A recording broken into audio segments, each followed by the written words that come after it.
oh shit, we've got shit we built stuff on corpses all over the place. Like, I'm surprised the whole world's not on it. I'm pretty sure that's the slogan you see on America when you enter the ports. We built corpses all over we built on corpses all over the place. Welcome to America. We build corpses off of you. No, wait, here it is. It's on the Statue of Liberty. Give us your huddled masses. We need foundations for our buildings. If it's anything like the foundations in this film, you need to get a refund from those contractors because they fucking skipped out on the work. Yeah.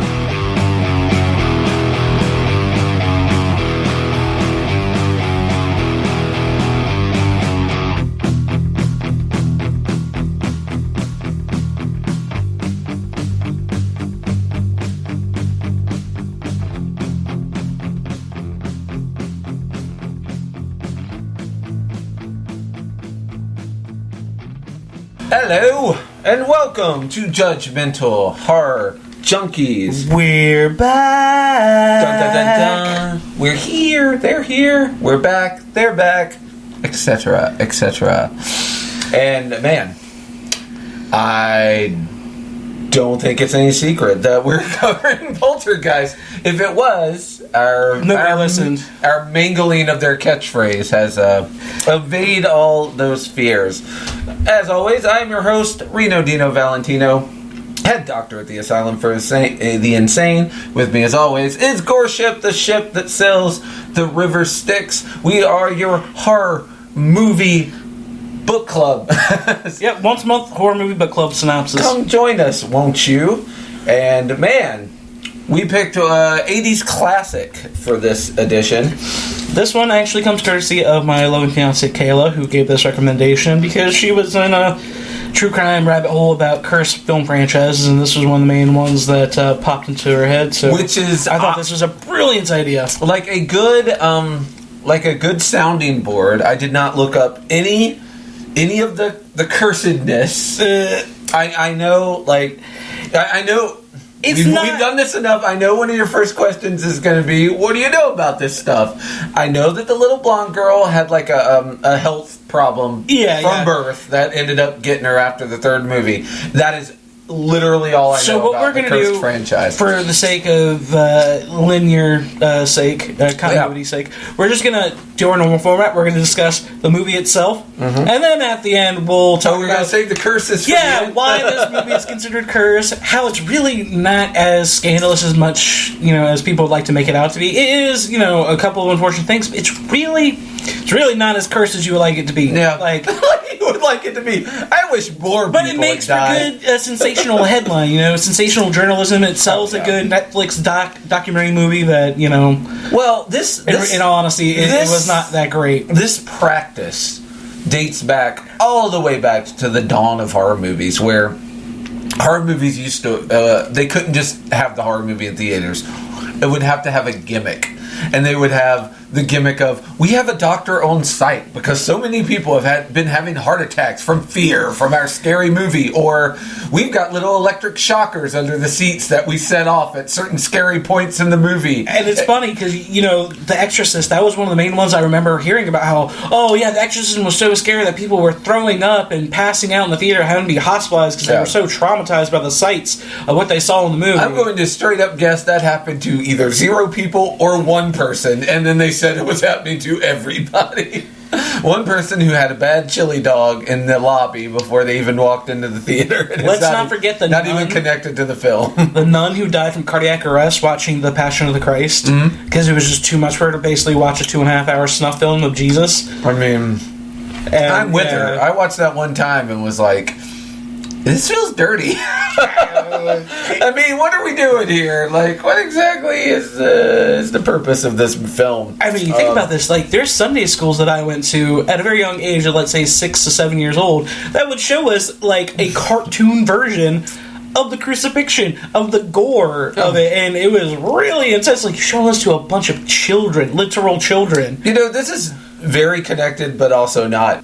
In Robbie and Carol Ann's room, there was a copy of the board game Clue, and I was thinking how odd it is that give children a game in which they learn how to commit murder and how to solve a murder or get away with one. Yes, how to either solve or get away with murder. So as a kid, you were trying to decide if someone was hung by a rope or beaten to death with a candlestick. Or shot with a gun or stabbed with a knife. Yeah. I was like, these are... Also in their room was an Alien poster, and I was like, Jesus Christ, where are the parents? And I'm like, they're smoking pot in their bedroom. I would say these parents were cool parents, and we'll talk more about that as we get into this. But first, I want to say thank you for listening to us. Thank you to everyone who has followed our official Instagram page finally. Yeah, we got social medias, brah. And we'll plug more of that as the episode goes on. Yeah. But let's talk about Poltergeist from 1982, baby. I forgot this was sort of a Steven Spielberg joint. It is amongst written others. and produced by Steven Spielberg movie. He did not want to direct it himself because he was busy doing other stuff. No. So he handpicked Toby Hooper. Hooper. It's okay. Hooper. Yeah, Toby Hooper.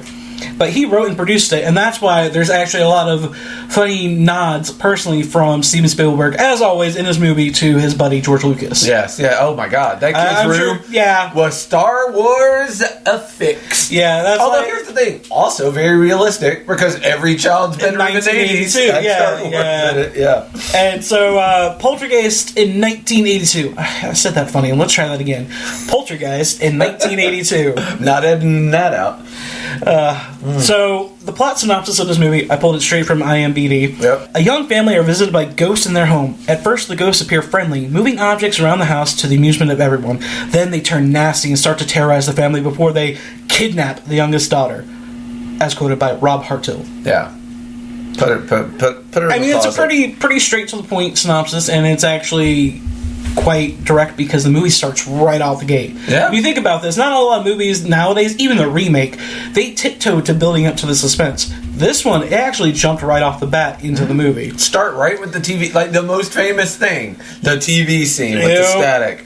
And to round out this movie, it's directed by Toby Hooper, written and produced by Steven Spielberg. The cast is Craig T. Nielsen as Steve Freeling, Jo Beth Williams as Diane Freeling, Heather O'Rourke as Carol Ann, Oliver Robbins as Robbie Freeling, Dominique Dunn as Dana Freeling, and I had to mention one of the other tidbit players, Zelda Rubinstein as Tangina, the seer. Okay. The clairvoyant. Never been closer to hitting you than when you said she is a tidbit player. She is the star of this show. I know she only has like 15 minutes right at the end, but holy shit. Can you think? She is one of the most, in my opinion, iconic horror presences of all time. Like the little clairvoyant old lady, like who's legally a dwarf. She's legally a dwarf. She is, and that's why her voice is high pitched. She is the quintessential person in that role. Like I can't picture anyone else. In fact, I can't say Carol Ann without saying it in her voice. Carol Ann.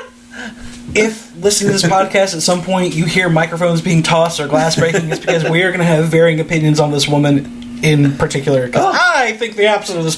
Yes, she is very. No, and I have my reasons. Maybe I can convince you as to why I am not a fan of this girl. Fair. All right. This clairvoyant, quote unquote. But I digress. Yeah. Anyways, I thought that was good. There's a good amount of people in this movie, and they have small parts, and we'll mention them by names. But I didn't really feel like the actors' names were necessary. That's a long cast if I do that. Yeah. But so. As always, I like to ask your initial thoughts on this movie, what you remembered about it from the first time you watched it versus now. I probably only watched it once, sometime in the 80s, because I'm an old man, I was alive then. So I remember the TV scene. Weirdly, I remember, and this turned out to be very true, that someone was yelling out the word Carol Ann every 3 to 4 minutes to the point that I hated the name by the end of it. I was like, Carol Ann. Oh, I hate it, Carol Ann. Just stay in the fucking closet. Just lock the door and move. Oh, I hate her. And this is why Rena was not a parent. Oh, man, one of the reasons. But, on that note, I agree. Yeah, kids annoy... Kids... Woo. Carol Ann. See, there's so many things that I know watching this movie. This is shouts out to Cecilia Rose from Comic Dissection. Woo. I could never do, but I know a parent like her would tried to do exactly, if not worse than Diane does in the movie. Well, I will say this. I don't have that parental gene, and watching it the whole time nowadays, I was like, I have friends that are parents. I was like, I could never do it. Maybe they could, but people like Cecilia and other friends of mine, I could not do what they do. Parents, as parents go, Steve and Diane seem to be very negligent parents at the beginning, but I will give them all the credit in the world. They put on their big boy pants and big girl pants at the end and fucking save their kid. They're the cool younger free spirit parents that were just getting out of being deadheads. Yeah. Think about that. They were just getting out of being deadheads, following, the Beatles and fucking... We will talk about this more when we get to the first scene with them in bed together, because Jesus Christ. So... yeah, I remember the TV. I remember them saying Carol Ann way too much. And I remember the clown, because I think a lot of people remember the clown. So the reason why you remember that stuff so easily is because, you know what? This movie became such a pop culture mainstay sensation. It's been parodied in so many movies and TV shows, cartoons, The Simpsons, Family Guy, South Park, Scary Movie 1, Scary Movie 2. All these different franchises of movies and TV shows have syndicated these scenes and replicated them just because they're so iconic. Well, to the best of my... I'd mention it later, but I'll go ahead and throw it out here because we're talking about ways the film was iconic. This was the first time I encountered the... you're on a old burial site, ergo curses. Like, this was the first time I encountered that, and that has been something that, like, in every horror movie now, when they're doing the, what do you think's happening? Someone always says, oh, maybe we're on a Native American burial site, or maybe we're, maybe we've disturbed some grave sites.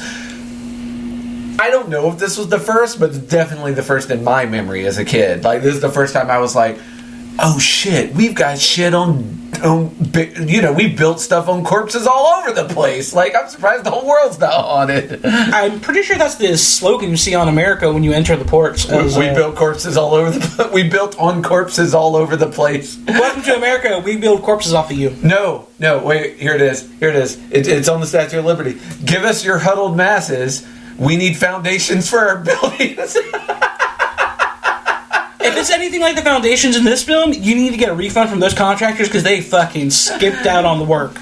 Yeah. Especially the way that they shoot up like fucking bullets out the street. Anywho. Yeah. I remember seeing this movie playing on TV a lot because, I'm a kid of the 90s. So there was at least a good decade or more after this movie came out that I was seeing it on TV as a regular thing. And it's one of those ones where, as a kid, it's actually super scary right off the bat. But the funny thing is, it's a PG-13 movie. And it's like, oh, you always think Poltergeist is supposed to be an R-rated movie, but it's definitely fucking not. Yeah. I mean, unless they would have said fuck one time, because that's what changes. If you say fuck more than once in PG-13, in the 80s, you could even get away with a fuck and a boob. Well, I mean, it was a Wild West. They were showing parents smoking weed in bed, and a potential almost ghost sexual assault, which was also parodied. I want to remind people of that later. Yeah. PG-13 in the 80s, and we talked about this some with our The Lost episode, but yeah, PG-13 in the 80s didn't mean the same thing it means now. Nowadays, a PG-13 rating is almost a death knell. Like, people will try to either go down to PG or up to R. Rated R. Yeah, like PG-13, like movies just, it's a hard world to exist in. Yeah, no, I can see that. But then you also have movies nowadays that also are too rated R, that they go into the NC-17 rating. Oh, yeah, which is another thing they try and avoid, because a lot of theaters won't show an NC-17 movie. Yeah. So it's sort of different. It was, in the 80s, PG-13 didn't mean that people, like adults, wouldn't watch it.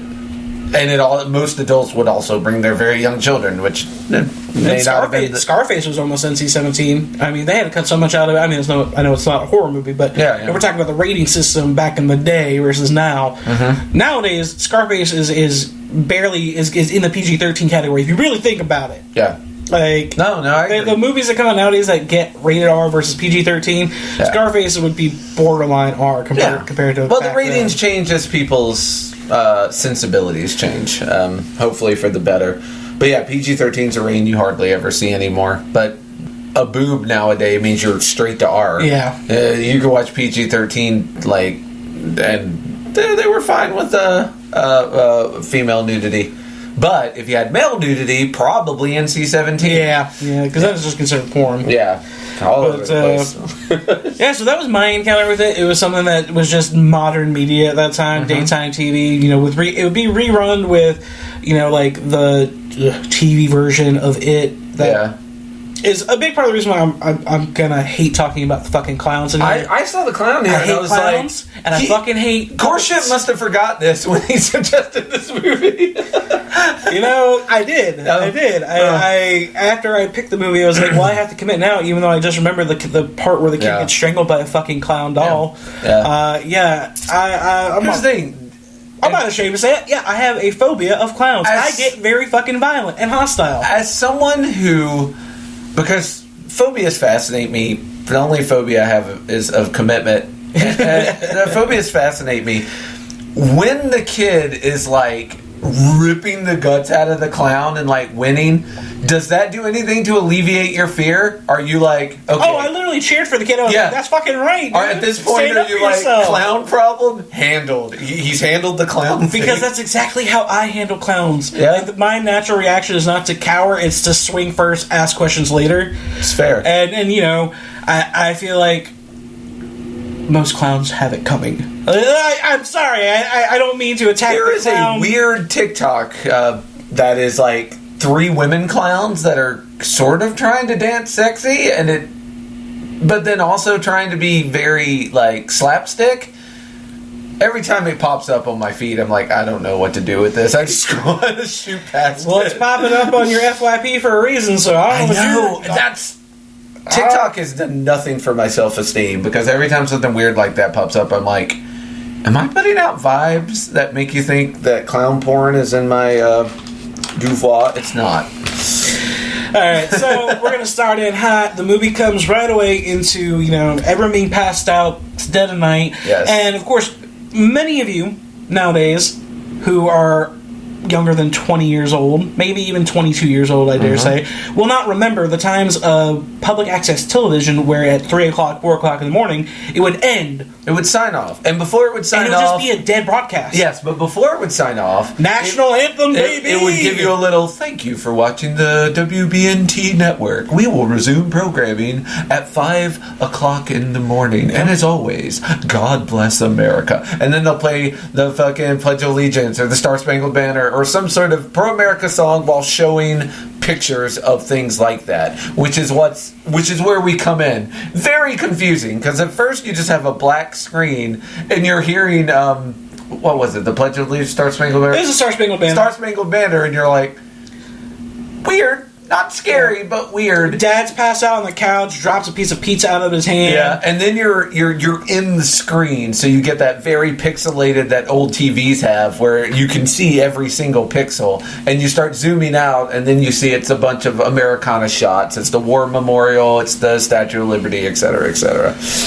So the TV finally goes to the dead air broadcast, which is just white noise static. Yes. And for a lot of people, that's comfort nowadays. Hearing white noise is a good way to fall asleep. Yeah, but and they can't get it because TV no longer has You literally static. have to pull it up on like YouTube. It's just white noise static, and it'll play it for you because real TV channels nowadays, every time slot is filled. Yeah, there is no more static. And as a poor kid of the 90s, I remember only having basic television, and like Fox was one of them. So every night we'd put on Fox after like The Simpsons was done playing and the news was over with, and I'd wake up to the beep with just the color television stuff. Yeah, that one's rude. Yeah, that's what gives you tinnitus right there. But you do get the and this was the movie poster. You get the television with static, all black around it. And that is an image that will continue to show up in this film. But of course, it starts with the doggy snatching up the pizza off the floor. I love that dog. And running up to the bed and just enjoying his little free snack. I saw that beautiful and chips. Yes, yeah, that dog ate better than me during this movie. The dog got waffles, pizza, chips. That dog was eating like a champ. And let me say, that dog's acting skills are fucking on par. That dog acted like he was loving it. Was a champ. I think because he was fucking loving it. The best golden retriever actor dog. Maybe typecasting. That dog might have actually been enjoying his meal. This is the best golden retriever actor dog pre-Air Bud, okay? And I will say this, there's no rule that says a dog can't play basketball. I will also say this, every time I see a dog in horror movies, I get worried. Yeah. And thank God, I'm just going to go ahead and spoil it for you.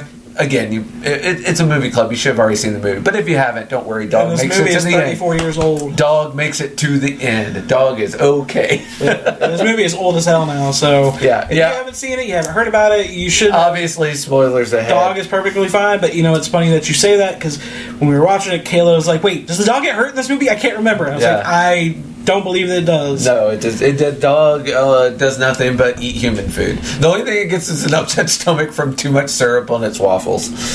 So when the dog runs up to the bed, it inadvertently kind of wakes the daughter up, and she hears the whispers coming from downstairs. So she goes down to the TV, and she just starts Now, to be clear, talking. At first we're not hearing any of this. All we hear is static, and we're like, oh, girl talking to TV. Okay, kids have active imaginations. All right.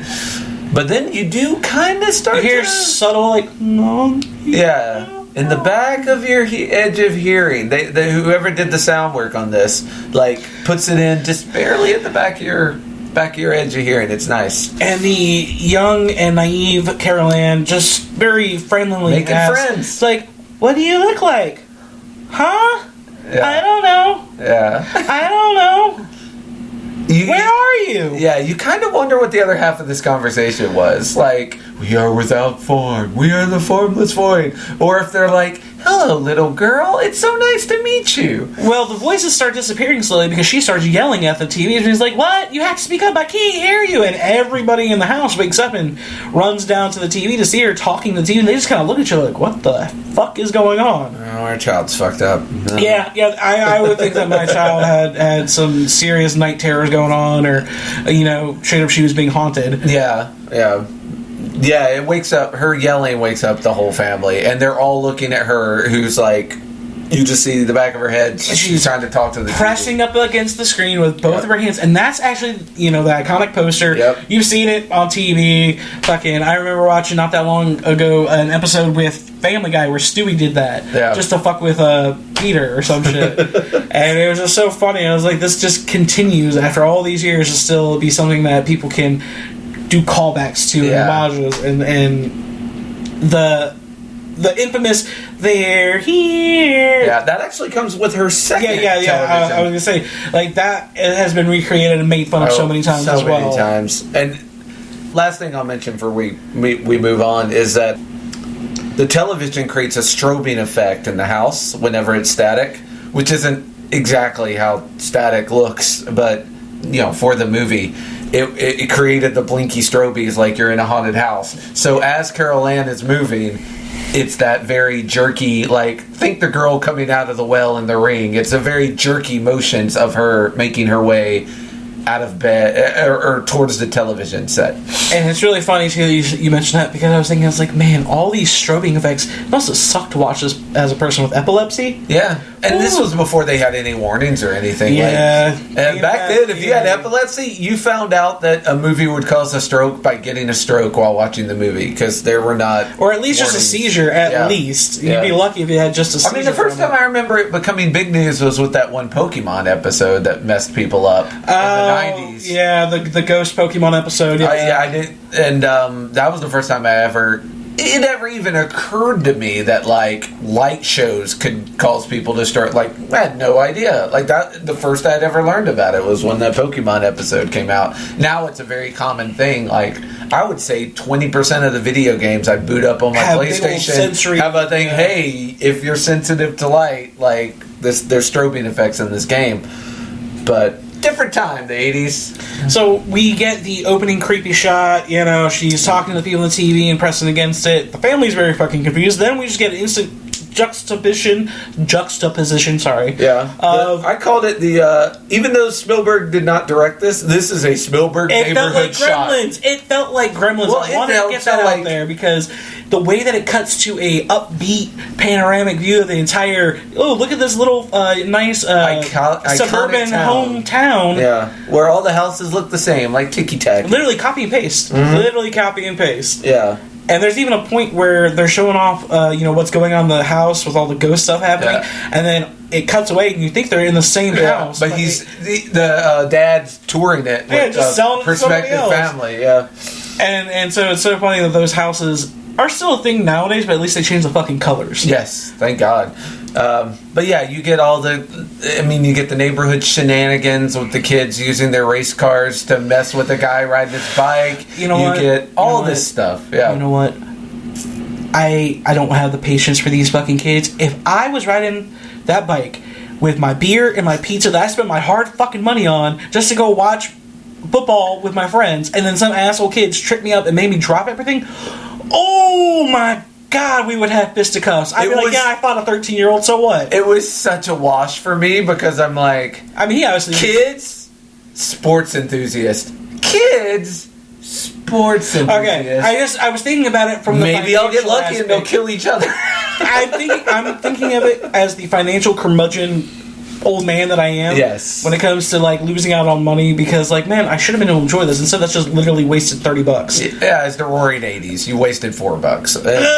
Okay. Inflation has hurt the beer industry, but and it's funny that you mentioned it is a product of its time because immediately once we get to the football party, we notice football. Mr. Rogers cuts on. What the fuck is going on here? I never got to experience it. I don't know if you did. But TVs back then, their remotes were built on the same frequency. If they could be. Yeah. There were a lot of frequencies, but... And this actually happened, and you may have more contact with this, because this was a problem up to more recently, is that garage door openers would have the same problem. Yeah, I remember that. Yeah, you'd hit the button, and you and your neighbor's garage door would open. Yep. I had that happen more than the TV thing. The TV thing, you'd hear stories about it, and it was a common sitcom trope like it was in this movie, but I didn't encounter it. Because if you remember, so Steve's thing starts flipping between football and Mr. Rogers. Like, my neighbor's remote's on the same frequency as mine. So he opens his window. His neighbor is right next to him. These houses are built very close small together. Strip of land in between. And they're both telling each other, well, if you move your TV, this won't happen. So it wasn't that common a problem because the TVs had to be in the same part of the house and very close to each other. So you almost had to have a comedically close house like these guys were in this very tightly built neighborhood for this to be a real issue. Nowadays, the modern day version of this is people driving around with Roku TV remotes by random houses and fucking turning them on and off with a separate Roku remote. That is so a waste of time and a thing I probably would have done at their age if I was that I'm not person. proud to say I've seen Reddit threads and TikToks and shit of people doing this just for shits and giggles. They'll be like, I'm out bored, DoorDash and shit, so why don't I just take this remote with me and fuck people's day up? And literally he'll be drive by somebody's house really close and be like, click, and their TV will shut off and they're like, what the fuck is going on? It's funny, but that's kind of the modern take of this. And it's just, you can do it to anybody's house now at least until they fix that from Roku. Yeah. But we go from the typical suburban dad Sunday football game party to a dead birdie. Yeah, mom is cleaning, and she's singing. I think she's singing a beer, because I had subtitles on, and she's singing about a beer, and I'm like, are you singing a beer commercial ad? What are you singing, lady? But she's vacuuming in the kids' room.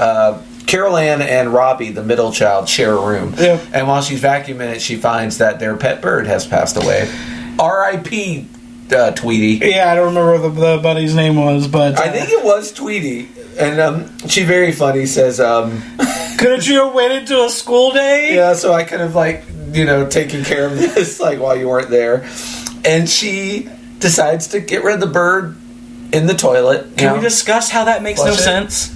I mean, Flushing like a a bird, clogging issue. Yeah, I was gonna say flushing a bird that big seems like a real problem for your piping. Yeah. If it's a goldfish, whatever. I But- assume they did it just because it would look extremely heartless, so that Carol Ann could walk in on it. And she walks in and she sees it and she's just like, "Oh no!" But that makes Diane give the bird an actual funeral. They have a funeral, and it's very touching. sweet. Carol Ann is putting licorice in there so it'll have something to eat, and a picture. This one got me. A picture of the family in case the bird got lonely, and then a little cloth for when it was bedtime. Oh my God, yeah, Carol so Ann, cute. you adorable little weirdo. Good, so you get comforting. I'm sorry, cute, but also kind of creepy. Like she's in this weird place with death where she's doesn't understand it, but is also fine with getting very close to it. Like she's putting the blanket on the bird. I hope she washed her hands afterwards, but it was the 80s. She probably didn't. And although they don't seem like a very religious type of family, given the way Diane and Steve act, Yeah. for some reason, Carol Ann knows the prayer of, now I lay me down to sleep, I pray the Lord my soul to take. She recites that. Yes. And I was like, I mean, that's pretty well informed for a kid to have this emotional awareness and concept of death at such an early age. Mm-hmm. And we also... Is she on the spectrum? I know that was a weird take, but... I mean, no, it's very possible. I mean- You do get that from some of her... But some of it, you don't know how much of it's her and the fact that she's talking to things no one else can see.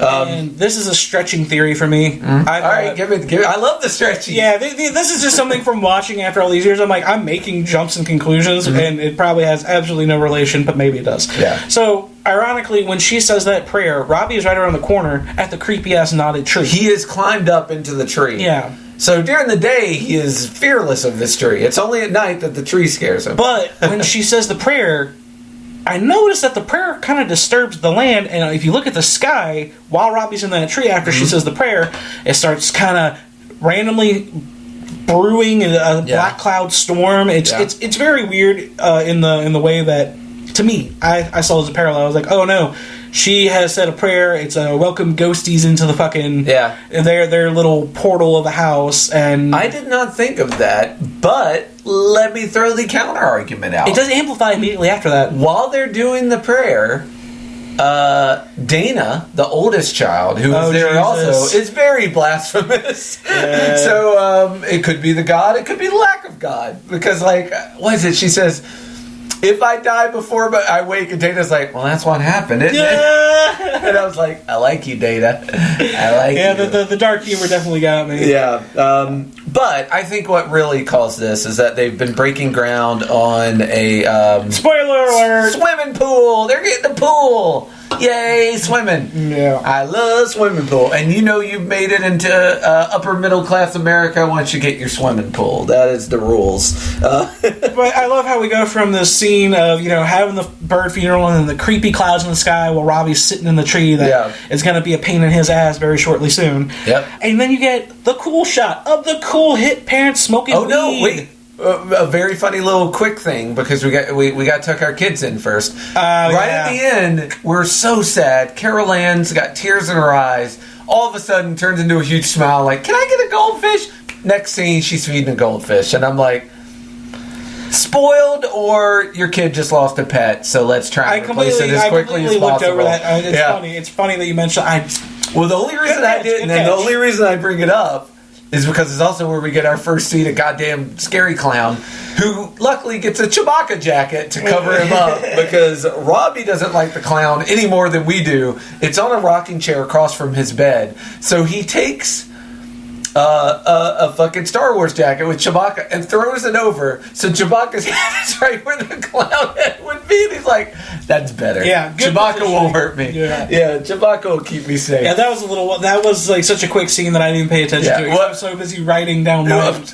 There's going to be parts of that. When you're taking notes while you're watching something, that's going to happen. Like, you're going to miss things because you're writing. Clearly, my priorities were like, oh, parents are smoking weed? Oh, that's so hip. Which is where we go next. The kids are in bed feeding fish and fighting clowns, and the parents are in bed. Diana's smoking a joint while Steve is rolling a box full of joints for them. I think this is... We're both going to talk about the same thing, aren't we? This is the line... The book? Smoking pot and reading about Reagan. God, I hate white people. Okay, yeah, we almost did the same thing. I said, Man, you were so cool 0.5 seconds ago when I saw you roll in that box full of joints, but then I saw you pick up the Reagan, the Man, the President book. Ugh, yuck. Yeah. Like, but again, you're a fucking semi-rich white family out in the middle of nowhere. You can totally support the war on drugs and roll your joints unironically because it's like, well, it'll never affect us, and it'll help those poor neighborhoods get straightened up. So I have a quick question. This analyzation that we're doing right now of this whole segment of Ronald Reagan and this book being in this movie in the 80s. Are we watching movies through a leftist intersectional lens? Yes, I think we are. I can't stop. Shouts out once again to Comic Dissection. You can't toss me a Reagan and not let me hit it out of the park. It's cruel. My first thought after was the yuck. After my first thought of yuck, my second thought was, oh, Reno's gonna rip this one. Oh, this motherfucker. He's gonna rip into this segment. This motherfucker. Like, again, the contrasts. They become better as the film goes on. They immediately turn their back on their capitalistic ways, but it takes their house melting to do it. We'll get their house killed itself. Literally. Yeah, their house couldn't stand them. There's an episode of The Simpsons. It's one of the Tree House of Horrors. Yeah, I remember that. Where they spend the night in a haunted house, and the haunted house kills itself because it doesn't want to be with them. Yeah, and that's what happens here. It hates them so much. Yeah. So we come back to the bedroom. Robbie is staring at the clown in the tree, while Carol Ann is staring at her new fish friend. Prior to the children being shown, the mom, Diane, makes a good point about the pool, making sure that the pool is fucking drained. Yeah, and like Carol Ann could just fall right in that motherfucker. Yeah, that becomes a nice, good little foreshadowing tool for all throughout the movie because, they're like, always remember, there is a pool there, there is a pool there, there is a pool there. And it's also good because, again, the pool, I think, if it didn't start, it escalated all these problems because you're digging up things you shouldn't be digging up. And because they'd lived in this house for years. Carol Ann was conceived in this house. Or his boss tells him later. Yeah. Well, not tells him. Ask him if that's true. He's like, I conceived Carol Ann in that house while you were at work. You've been here since the development started. You were the first house. Blah, blah, blah. No problems till very recently. And, the burial of the bird, the prayer, the digging of the pool. They were inadvertently pissed them off. Inadvertently doing a ritual. They were doing a ritual. They had no clue. Yeah. Although the TV shit started the night before even that. So maybe as soon as he started planning for the pool, they got mad. I have no idea. It could be. I mean, it is odd that it starts now. I also want to add that as much as I disliked having to see the Reagan book, I will say that they were a cute couple, especially when they're having that little back and forth. With the swimming. He's like, man, I used to be so hot. And then he's like, look at this. Before, after. Sucking the gut in, sucking it back out. Like, I was like, that's very relatable. That's very... And he's trying to sell Diane on the pool. And he actually is, doing his diving... He stands up on the bed to do his diving stance. Yeah. I thought it was cute to see the, Here's the thing. The family's cute. They're all cute in their own way. It's a cute family. You don't want to see harm come to this family. Even...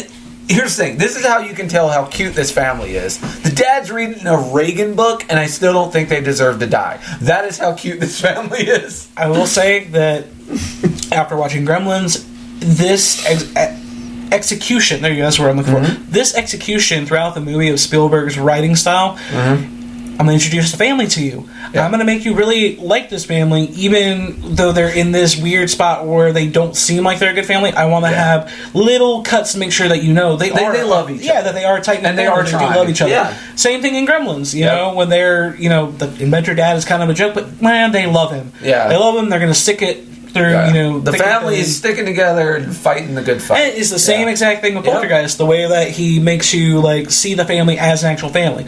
Even through very quick scene formats, this movie pops off very, very immediately. Yeah. Because right after this, what happens, Mr. Reno?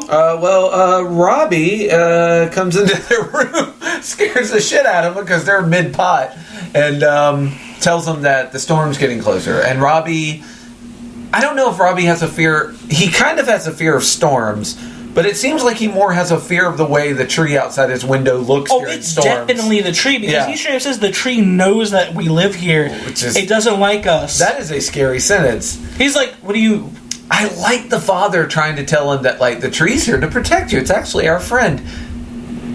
That's the kind of lie I think I would tell my kid. It doesn't work here, but A for effort. Like it's a good try. You're trying to alleviate your son when your child. And again, I'm talking out of my ass here, and Cecilia's not here, so I'll be the parent in this scenario. When you're trying to alleviate a child's fear about something that is completely irrational, and you can't do it with rationality, so you have to also lie. You've also got to create a new mythos in which it's basically, in wrestling terms, it's a heel turning face. You have to make that heel tree into a face tree. And be like, that tree's actually helping our family. Yeah, he's not the bad guy. He's actually here. Yeah. We hired him. He's our APA. We hired him. Yeah, he's the APA. Like, this week he's working for us. Until you find out that the Native And he also gives them the, and I think this is where I learned this, it's kind of... It's kind of an old wives' tale. Counting out between the lightning and the thunder. Yeah, it's not an exact science. It's not. It's sort of real, but sort of not. Like, it's not reliable, but it is a way to, you can sort of know where a storm is. I learned that from this movie. I almost guarantee it. And it's funny because, it works for just a second, and then he shuts the door, and then you fucking see the lightning and the shit strike outside of the tree, and it looks all creepy with the... And the kids under the covers. You know what? Some might say it's bad CGI, but when you take that outside shot of just, the sky with, the cool swirling clouds and thunder and whatnot... That worked for me. Yeah, it still looked cool. Yeah, even by today's standard, I still think it looked cool. But yeah, this is real quick. We're talking about how you, when you hear see lightning, and you start counting seconds until the thunder, and that's supposed to tell you how far away a storm is. I wasn't sure we had explained that. Thanks for the clarification. Yeah, he is hiding. As soon as his dad leaves, we can get more thunder. Like, you hear the kid counting, but then the thunder hits and he throws the covers over his head. And I think... Oh, no, actually, we wind up getting a scene cut back to both the kids being in bed with mom and dad. I forgot, I love that. Because they both wind up being scared. It's a very cute scene because his dad's, shutting the door and gives the smirk of, I did it. Good dad. I did it. My kids are not scared. Thunder crashes. They're all in bed together. Well, all except Dana, the oldest. So, which of course... And TV's on again with static. You get the two youngest kids passed out in bed with mom and dad. The typical hog in the middle of the bed where she's literally laying her forearm on his face. Yeah. And the TV cuts back on with the national anthem. Now I am going to give you my probably most out there take. We keep getting the national anthem, right? Cut off by static. Is this a metaphor for the false idol of American security? This idea that because we're in America, we're safe from everything, nothing can harm us, greatest country in the world, freedom, especially in the 80s with the Reagan 80s. Reaganomics. The Reaganomics, the gimme generation, everyone can pull themselves up by this false idea of America that you think has kept you safe, but then boom, it's cut off by static. And then the real problems start. You know what? Not far off from what I was thinking. Mine was a little bit more simple. Mine was literally just this is supposed to be the American dream, but it's turned into an American nightmare. You know what you need? Another fucking 2 years of bullshit English courses. You're not wrong. I am wrong. Do not waste your money. But, it was essentially the same take. It boiled down to the false concept of the American dream being captured, or was it? Yes. And how easily destabilized it is just because... I'm glad that we because I felt like that might have been a reach. I'm glad you got to the same... If it is a reach, at least we reached there together. And once again, we are looking at a movie through a... intersectional, leftist, lens, and ILL, if you will. We should probably trademark that term for both podcasts. I am fine with... I am fine if we start saying we're watching... Now, I'm telling you, there are some hard neckbeards we're going to lose, much like our comic podcast has probably lost some comic neckbeards, but I'm willing to take that hit, because it's going to... I feel like it's going to happen regardless. Yeah, we're just going to keep making these comments. At least we're going to put it out there that we're going to make these comments. Yeah. I'm game. I'm not ashamed of it. No, it is what we are. And all of a sudden you get an earthquake, and I don't know if it's the earthquake or the TV voices, but Carol Ann wakes up and goes talk to TV again. Well, this time you actually hear the whispers a lot more clear. That's true. The whispers are louder now as well. The little tendril hands that come out, the animated tendril hands that come out, start making their way. We mentioned this before the podcast, but you definitely get Ghostbusters vibes of the. Remember when the firehouse has all that fucking ethereal energy floating around above it when Peck blows the containment unit and all the ghosts get out. Oh my god, I want to do Ghostbusters later. But when that happens, like very much you're getting and you said it might be the very same special effects team. If I read the credits correctly, I do believe that the special effects team during that time was also credited later on the first 2 Ghostbusters movies. I believe that they were credited for that, and also credited with doing stuff for Casper later on. This certainly seems like their work. So there's a very niche style that you can tell this special effects team did, because they mix like that 3D mapping style with almost cartoony ethereal style. Although taken seriously at the time, I remember like those movies at the time. I was like, oh, these are great special effects.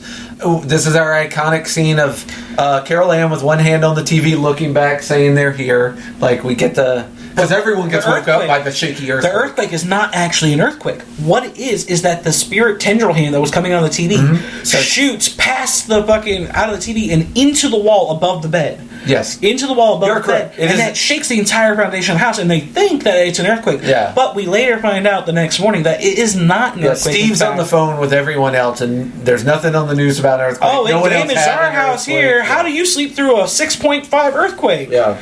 So you're right. It's not an official earthquake. It's a ghost quake that only hits one house. Everyone in the bedroom wakes up. So everyone except Dana. Once again, Dana is the odd person out in this family. Which may be why later she is less equipped to deal with this shit than everyone else. Oh, she has a total fucking freak out. Yeah. Which I like, because the other members of the family almost handle it too well. And I'll talk about it when we get there. But Dana, I see myself in Dana. Dana handles this the way I would. She is lucky because all she did was be like, yeah, some weird shit's going on in my house, but she kept going on dates with guys and doing her schoolwork. Staying at friends' house. Yeah.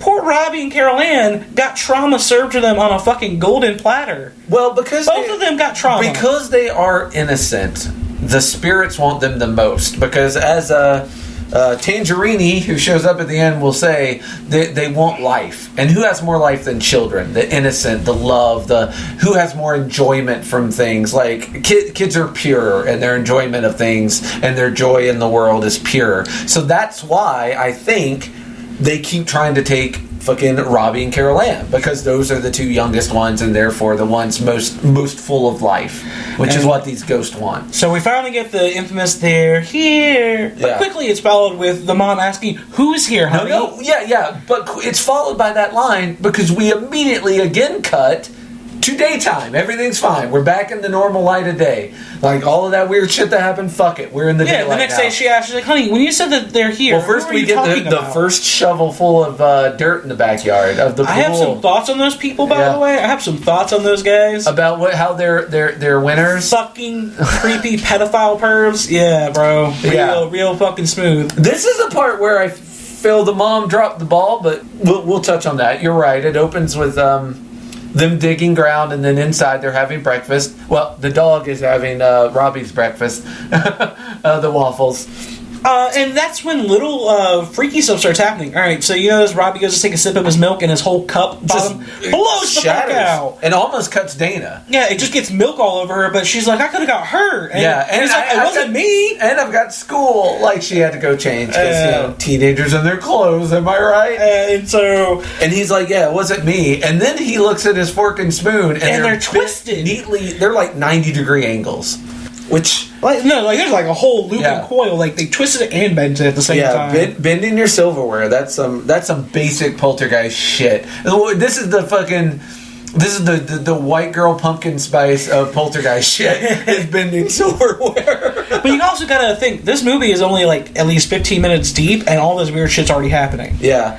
And I wrote, and this is the first time where I was, well, not the first time, but the time where I was like, all right, these parents are a little inattentive. And I wrote, Mom seems okay with Carol Ann being 1 inch from her television and Dana getting hit on by adults. Okay. Because she sees that through the window. I mean, she's happy that Dana flips them off. Yeah. So the guys who are working start hitting on 16-year-old Dana. and she acts like she's into it and then flips them off. She's gonna faux do the Macarena for them. And then the mom is watching from the window and just smiles and goes back to work. Again, I hate to use the cliche of different times then, but apparently that shit was fine. I think in 2023 she would have immediately charged out there and fucking carried their ass off the work site. Yeah, I want to report their company. Yeah, which rightfully so. It does. Oh no, again, like that's very much. This is where Karen is justified. Karen it up. Fucking throw this feels very... Yeah. One, not only can you tell that it was written by a fucking guy. Yeah. Because if a woman wrote this, the reaction would have been written much better. Oh, yeah. More appropriate. I sure hope so. You can definitely tell that this was like a guy wrote this. No offense, and that's not a disparaging comment. I'm like, I think if a woman... A guy in the 80s wrote this. If it was a mom who wrote this, she would have written a much better reaction than Diane just lapping it off, being like, ha ha ha ha. Especially when that guy fucking comes back later and is like in her kitchen eating her food and different guy. No, it's the same guy. It's the same guy from that group of people. No, the dude that was hitting on her was it's not good looking, but better looking. It's the same dude. That guy was next to him, but the guy that was like, "Ooh, baby, I'm in love," that wasn't the same guy that was like. Oh, I didn't mean it was the same guy. But he was in part the of the group. Yeah, he was.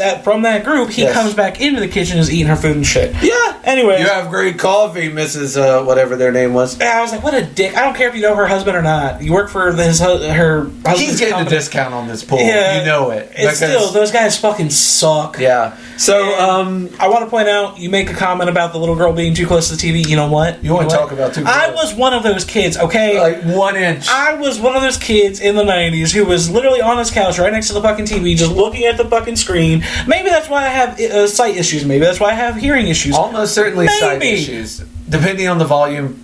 But you know what? I relate to this girl. Yeah. Except for the fact that she's just watching static, talking, and listening. Well, yeah, and that's the thing. Her mom's like, "You're going to ruin your eyes." And I thought her mom was going to pull her away. But she just changed it to a Western. And I'm like, the problem is the distance from the screen, not what she's watching on the screen. But then Carol Ann just turns it back to the static. Yeah. Oof, yeah. I will say this, though.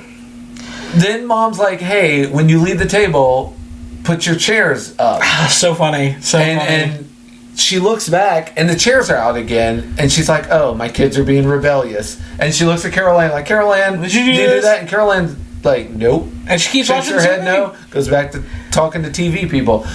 Mom puts the chairs in. We have a very cool scene of the mom, like, there's an island separating the dining room from the living room. She ducks behind that dining room, grabs something from under a lower the cabinet. sink, and as soon as she stands up, all the chairs are on top of the table. It's a very good shot.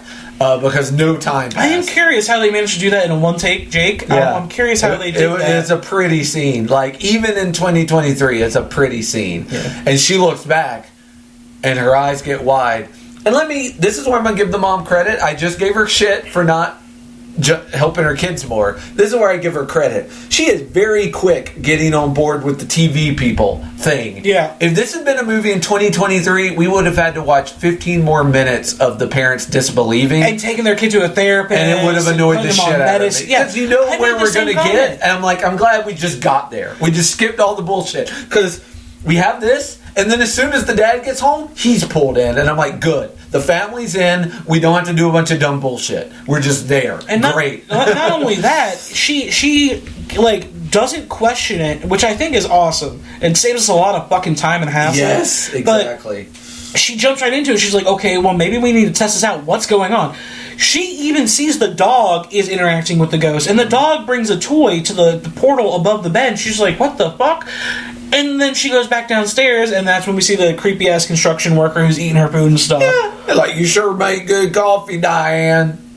He doesn't call her Diane, he calls her Mrs. Hoster, or whatever their last name is. And that's actually when we get to see with all the chairs stacking up, which is funny, because that's been parodied again in multiple TV shows. Again, Poltergeist 101. And from this scene, when she picks Carol Ann up, she's freaked out at first, right? She picks up Carol Ann, she runs out of the kitchen, and then all of a sudden we see Steve and a couple walk back in through that same door frame. Yeah, and this is where Steve's trying to sell them, and one of the people says, hey, all the houses here look the same. And he's like, well, we don't have like a housing society. You are allowed to do your own thing. There's a guy that has a hot tub in his bedroom in his backyard with a little like lazy river that heads outside and half inside, half outside. So we're very, I think he even said socialist about that. That might have been a part of dialogue I skipped over. Just anyway, he's trying to sell them on, hey, it's cool to live in houses that look like every other house. Copy paste. But yeah. We also do another... I will say this. This is one thing about the movie that was strange. Some of the cuts were very sudden.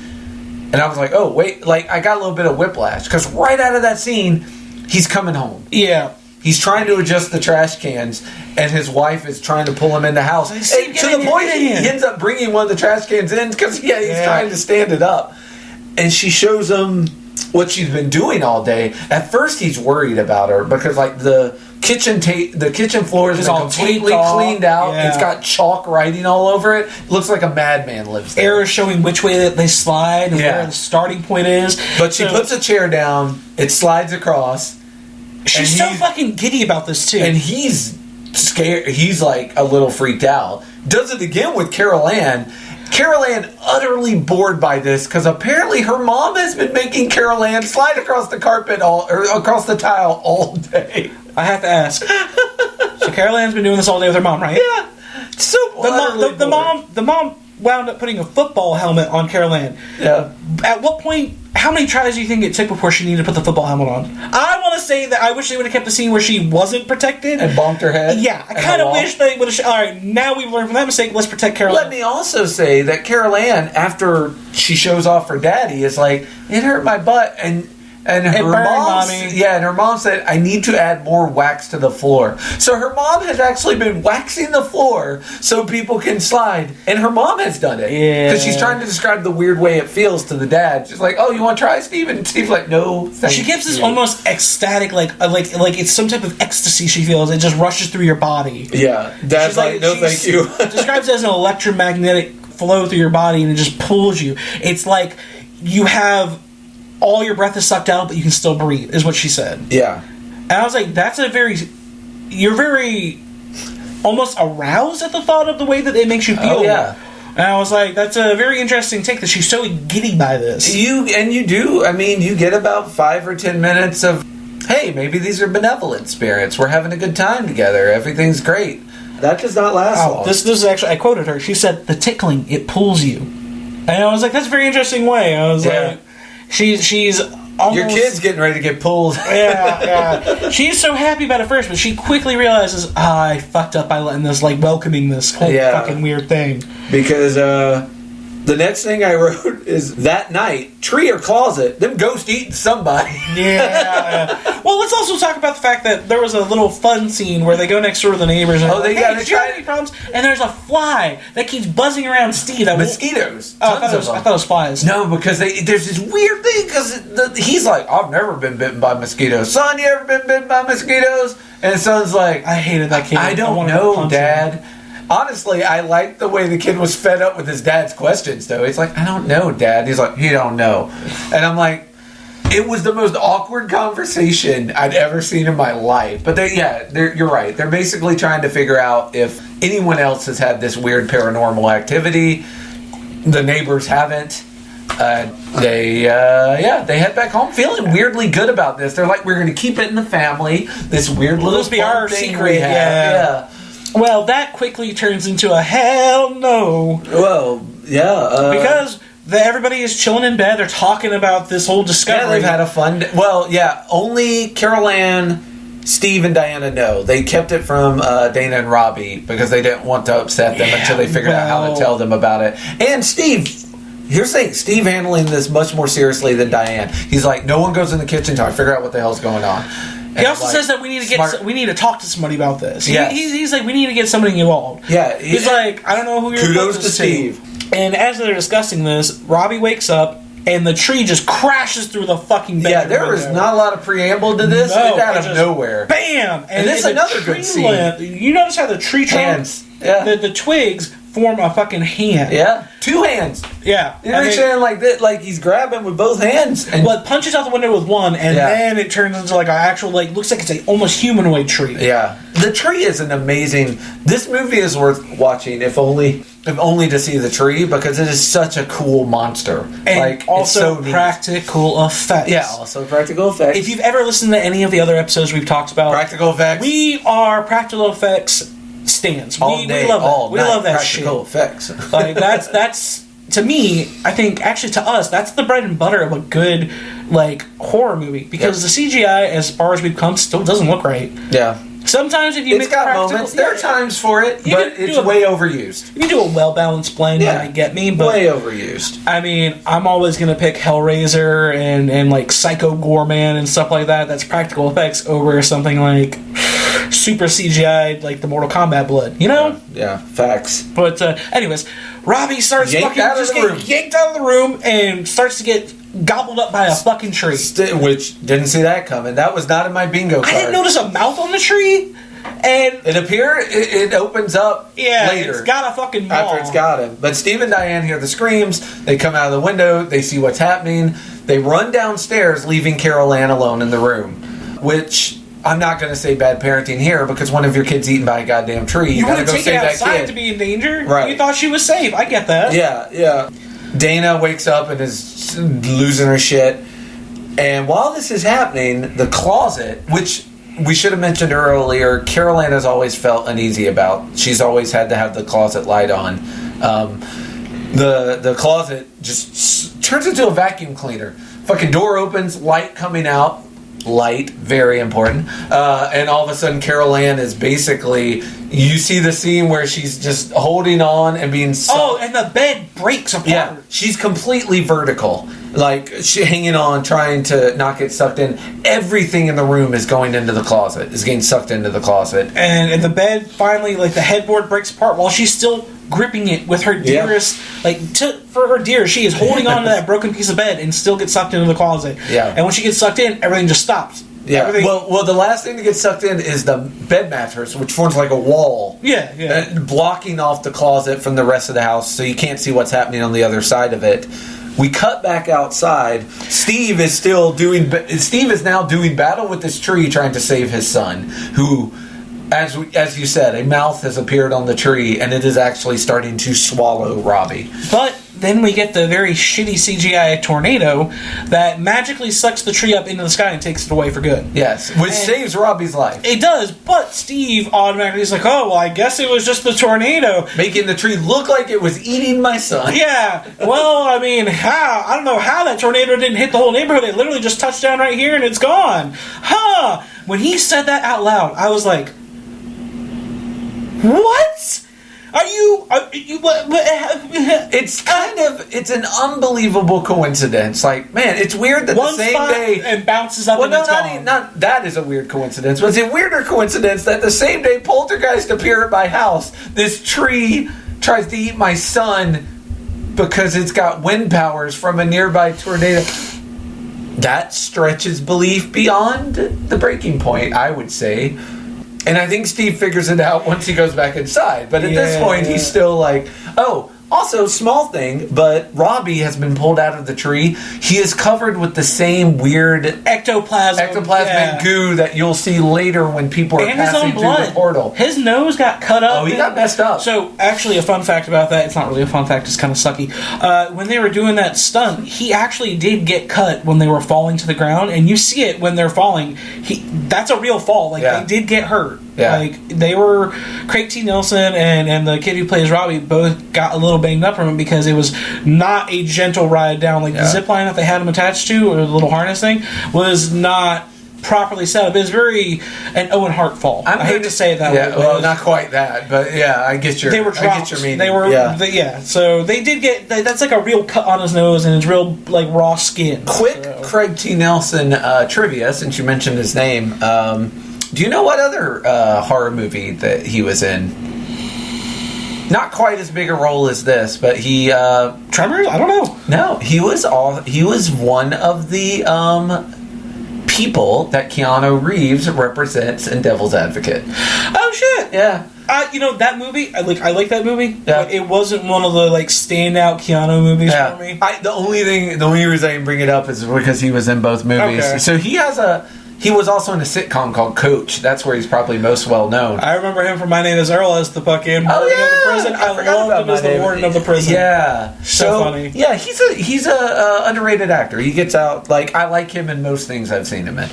Anyway, he often gets mixed up with both Chevy Chase and fucking Dennis Quaid somehow simultaneously. He gets Dennis Quaid I see less than Chevy Chase. Chevy Chase I see more. It's because of the time period he was famous in. Chevy Chase was popular too. Yeah. Vacation movie and stuff. Yeah. So they had similar head shapes. I mean, obviously different faces. Hairstyles too. Yeah, I mean that kind of receding hairstyle. Fair enough. But anyways, so they go back in to Robbie's room, and it's a fucking mess. Carol Ann!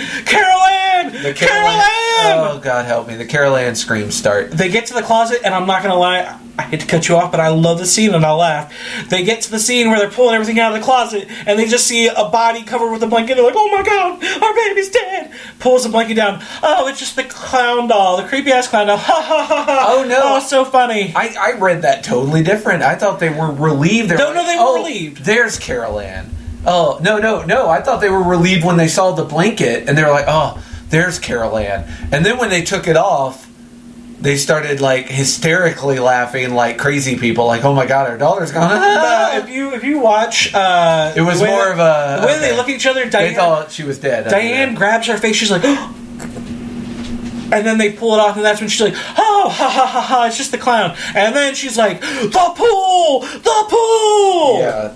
No, what the fuck? You guys were just outside. You didn't see her walk past you at all. Yeah. Like, so... Well, they were distracted outside, to be fair. They were fighting a tree. She could have easily walked behind them and fell in the pool.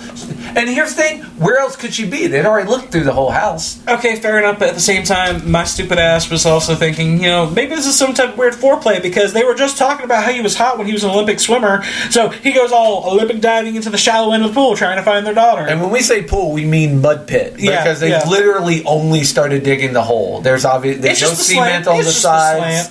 Yeah, it's just a slanty mud hole. And he comes up, he's like, Carol Ann's not in here, thank God, because obviously she would have been under the water and dead. But that means she's missing. Problem. And we get a little shot of a toy robot laughing, and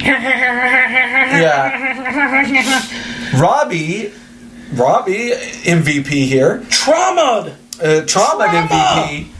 Here's Carol Ann's voice from the television. So he yells for his parents, and after a kind of annoying bit of misunderstanding, they figure out, okay, she's yelling from the TV. Yo, that kid's buck teeth were fucking buck as fuck. They should not have shown that profile profile pic. But bro, I was so distracted by his buck teeth the entire time. He was like, mama, mama, mama, mama, mama, mama. I was just like, I can't stop looking at your fucking teeth. Yeah, let's cut to a different scene, and they do eventually. But before that, we finally realize, oh shit, Carol Ann's in the TV. Yeah. Mom, where are you? And you get that really cool ethereal like ghost voice over where it kind of echoes. Yeah. And I wanted to see the scene where they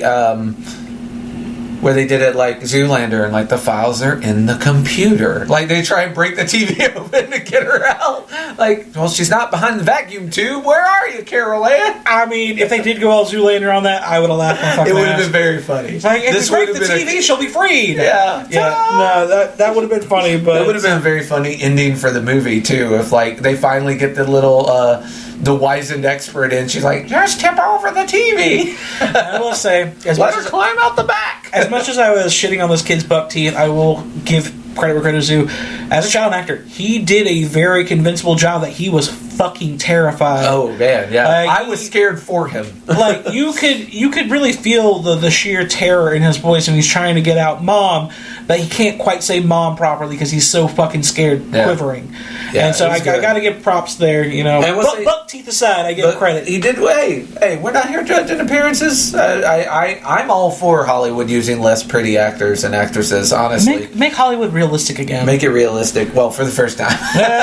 But. Hey, no. People like Buster Keaton were like average looking. Okay, that's a true point. So Steve is wisely not going to the cops now because, first of all, Now that we're a leftist podcast, ACAB, but also because... No, they did report her to the cops. They tried to. And No, because when he's talking to the paranoia agents, he's like, I haven't told anybody. I haven't even gone to the cops. I thought he had said that he did go to. No, because...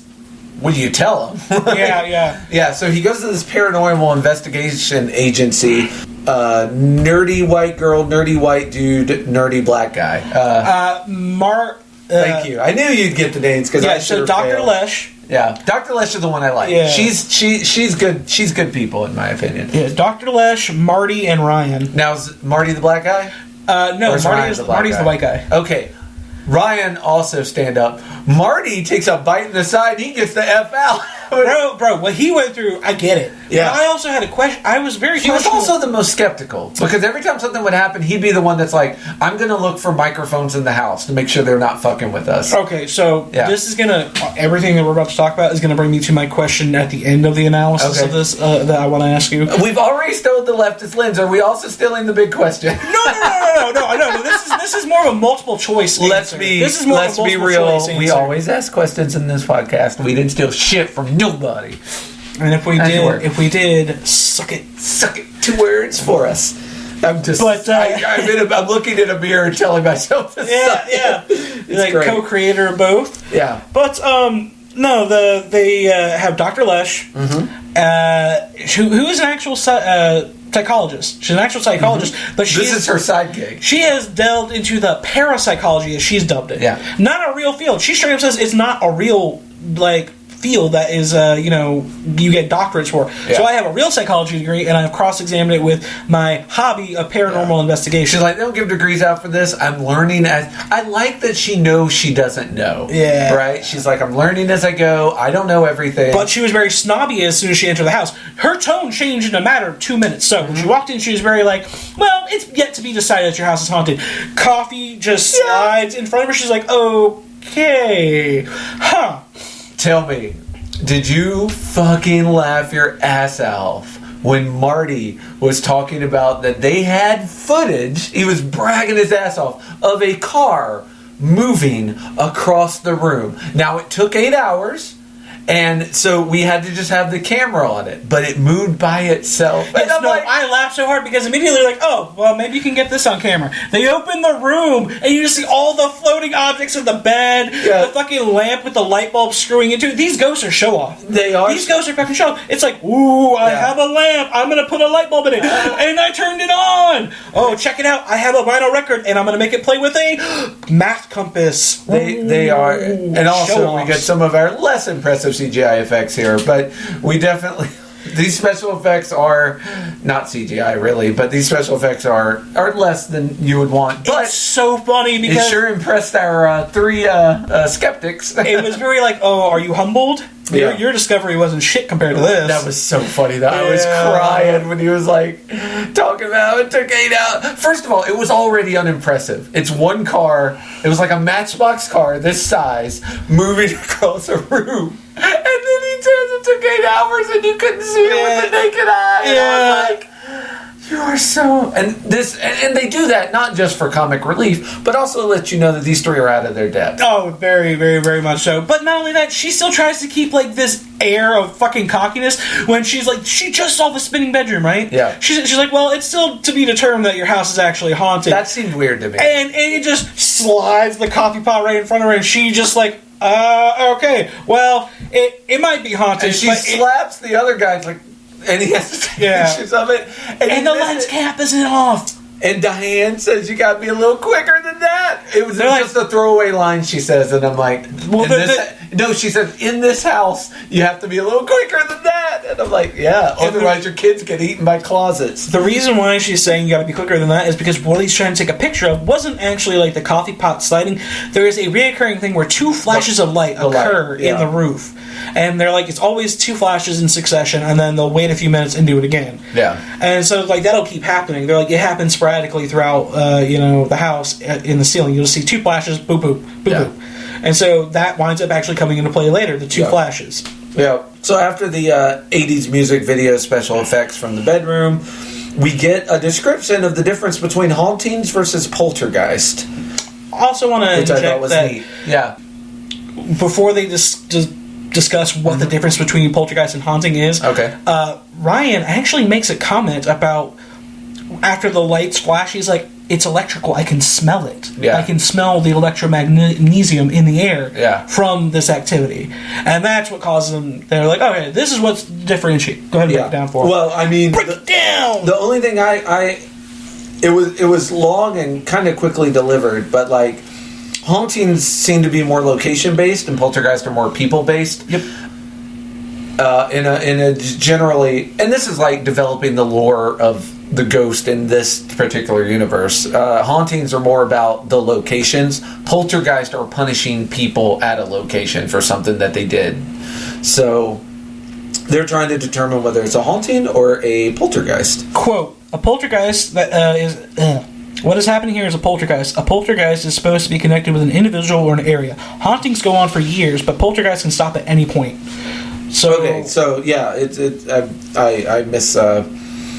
I misinterpreted because she spends probably 3 or 4 minutes talking about this, and it seemed weird because a lot of the things seemed like haunting and poltergeist, but the movie's called Poltergeist, so I'm going to assume it's a poltergeist. All right, cool. Poltergeist. But nice. they did wind up conducting a experiment to try and contact Carol Ann. They are able to contact Carol Ann, and this is our first mentioning of the light.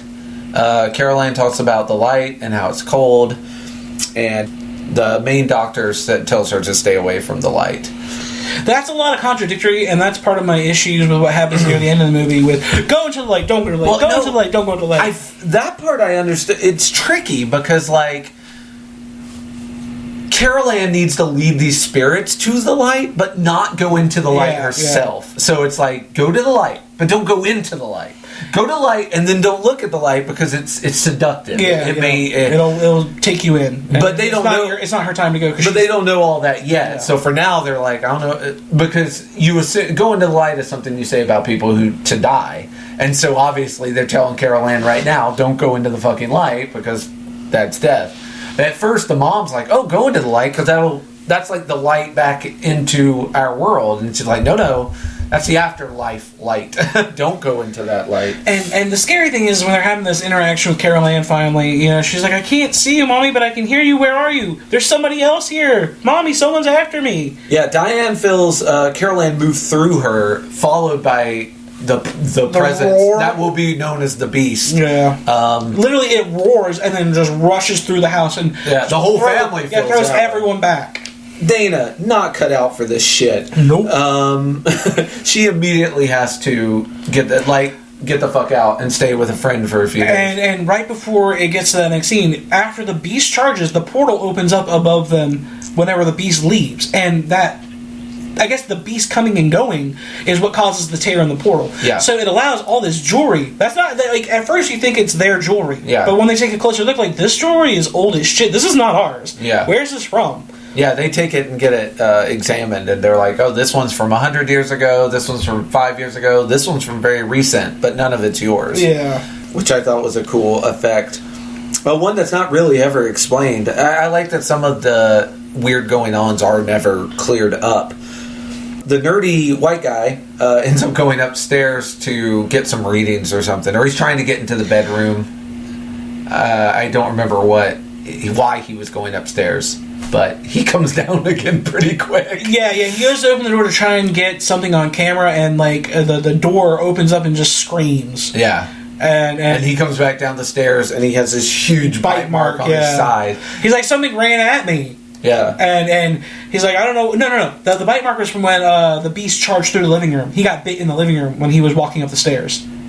Okay. Yeah, so he got flown back onto everybody. Yeah. And that's where the bite mark was from. And that's when he makes the decision he's not coming back. No. Actually, the decision to not come back is right after this. Yeah. When he has that very fun interaction with food. Oh. Yeah. I forgot about the food thing. First, we have a quick talk with Robbie when Robbie talks about, why don't you just take a rope and attach it? They steal his idea. Yeah. Robbie comes up with the plan. And he talks with the psychologist. She's very nice. She kind of talks him down off the ledge of like, am I going to die? Are we all going to die? Is Carol Ann dead? When my aunt dies, why isn't she in the... the psychologist talks her, which again, that's a good thing a psychologist can do. Talks him down. And yes, now we get to where everyone's asleep except our two nerd guys. And I wrote that the psychologist wants nose candy because she's asleep on her side and she keeps patting her nose, and I'm like, oh, she wants some cocaine. I did think that it was a very heavy conversation that they had with Robbie because he's had to deal with a lot of shit. And now he's discussing what is a soul? Having the concept explain to you what your soul is at that early age because of what you're enduring right now. Why are some of them just hanging around here? Also, can I die, go get Carol Ann and bring her back? It's that felt very heavy. Robbie. Very heavy. Whoa, don't want you killing yourself to get Carol Ann back. We're going to figure this out. And a reminder, this movie, for all the terrifying things that have happened thus far, is still PG-13. It's not R-rated, and I mean, they probably could have got away with slipping a fuck in there and still been PG-13. Yeah. But, I mean, even for all the creepiness and the heavy stuff that's, being thrown at this kid, it's still technically a family movie. Technically a family movie. And, so yeah, it's night. They're the two nerd guys are monitoring the equipment. The white one gets hungry. I will say this. Ryan has some great art skills. If you saw that picture Ryan, he was drawing... He's drawing... Yeah, he was drawing that really cool, floating head... Coming down the stairs at their house. He saw it. He saw that, but they didn't. So it was he had a stronger connection to the paranormal than they did. We will see that head later on, and it'll be even worse than the drawing. And I'm not going to lie. So... Ryan hanging out, listening to some music, drawing, sketching away all the creepy shit that he's seen flash before him. Passing the night. Marty, on the other hand, again, I don't know what it is with people in this time period thinking you're welcome to my fridge, but if I'm hiring you, unless I say you're welcome to my fridge, stay the fuck out of my fridge, dude. Marty's hungry. He took a bite out of a chicken leg. And then took a steak out. He was about to cook. Bro, you touch my steak. You touch my steak. I don't care the circumstance. My daughter might be missing, but you don't touch my fucking steak, bro. They may have talked about it off camera. He may have totally got approval. Yeah, I'm sorry. What? And this has nothing to do with just being red-blooded American male in the 80s. No, this is what kind of human being allows another person to just be like, yeah, you can go at it. Go have some of my fucking steak. I mean, I'm not that generous with steak. I'm sorry. It's fair. And bring my daughter back. And so part of then you can have a steak. Yeah. You bring my kid back, I give you all the steaks you want. You have two steak. But this fucking guy goes into the fridge. Does not get a steak if it makes you feel better. It did make me feel better. I was like, that's what you get, fool. So he gets what he deserves, in my opinion. He's eating another man's food, another family's food, without even really talking or discussing. Well, I think it's just gross. He throws it right on the counter. That was you need to put that on a cutting board or at least some plate? Wax paper or something. Maybe? Yeah, he just tosses that raw steak. Yeah, you've done butcher work. Where's the wax paper? He just throws it on the fucking on the stove. I mean, the stove's not on. I assume he's gonna have... No, it was on the tile counter. I'm sorry. He throws it on the tile counter. He's looking for a pan to cook it in, and it starts wiggling. It's moving Evil Dead style. It basically comes alive like something out of the Evil Dead, and it starts moving like a slug. It's kind of claymation slug, and then it just starts bubbling. And all these maggots start coming out of it. And the chicken leg he's chewing on also rotten. All of a sudden, the chicken leg is rotten, and he's got maggots in his mouth. So he runs over to the sink in the bathroom around the corner. And we get our worst special effects, I will say. Worst, but I still enjoyed it. I still enjoyed watching this man peel his face off. Yeah. As crappy as it was, the light above his head turns red and starts cooking him. Is how I saw it. His face starts bubbling. The light turns red and his face started bubbling. I thought he was. And he just starts peeling at it, and he starts peeling it off, and basically rips off most of his face. Luckily, it was just a hallucination, but that's enough to get him. But he freaks out and he comes to, and he's like, "Wait! Oh, thank God, my face isn't intact." Yeah. He's like, "I ain't staying here no more." Yeah. All three of them leave, but 2 out of 3 are going to come back. That guy's like, "No, thank you," which I'm not going to say.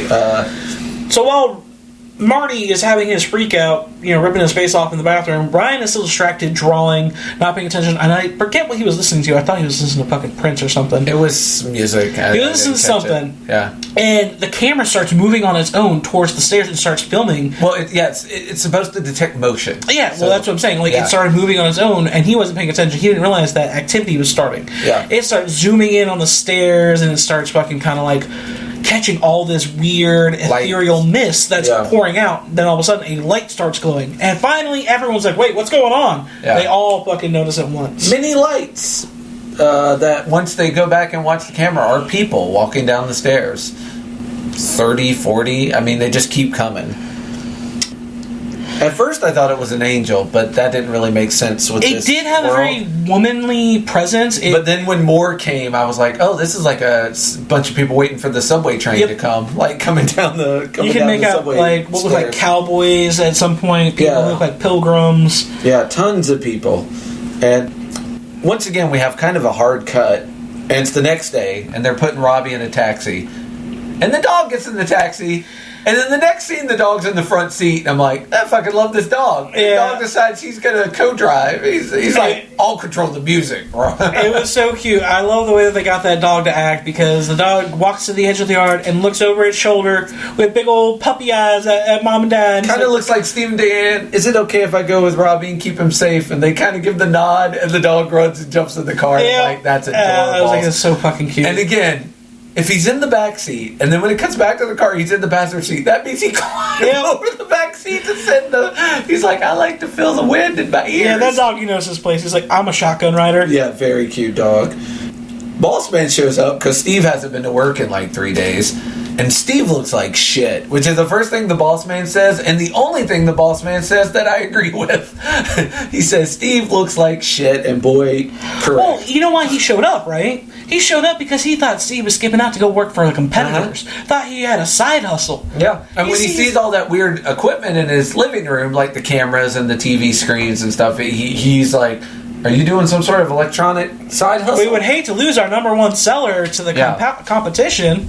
So he's like, I want to show you something. Ah, man. And he takes him and shows him what is going to be phase 5. And tells him half-truths. Yeah. Half-truths. Yeah, well, 1/4 truths, you might even argue. I mean, some might even say 1/8 of a truth. Some might say lies. I mean, now you're just talking like a politician. Yeah, I'm talking like a politician. But yeah, he shows him where phase 5 is going to be. So every time they expand this neighborhood, it's done in phases. In phase 1, phase 2, phase 3. Steve earlier was showing a house off in phase 4.